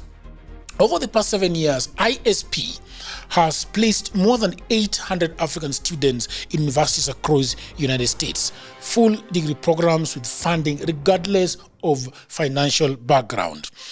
It is one of the very few programs of its kind accredited in both the United States and right here in Kenya, and by the Commission for University Education. So, if you are a student dreaming of studying abroad, ISP walks you through the entire journey. What are they going to do for you? They're going to do school selection. They're going to get you scholarship, applications, and even the visa. And this is the kicker. This is something that I'm very, very, very excited about. If you are already a working professional, so you are here in the country, you are in Kenya, you are in Africa, you are in Zambia, anywhere around Africa, you're a scientist, an engineer, a doctor, a researcher, or any specialist, you can actually qualify for what they call EB2 National Interest Waiver, a U.S. permanent residency pathway. So you don't need to have an employer on the other side. No employer sponsorship required. No long visa queues, just your skill recognized on a global stage. To begin, visit internationalscholarsprogram.com. Or if you want to reach them via call, you can actually call the Nairobi office on 0742 849 555. That is 0742 849 555. Or you can actually walk into their office, the Mirage Tower, Tower 1, 8th floor, Westlands, just off Wayaki Way, next to the GTC, International Scholars Program, Empowering Dream. So thank you very much. Welcome to the program.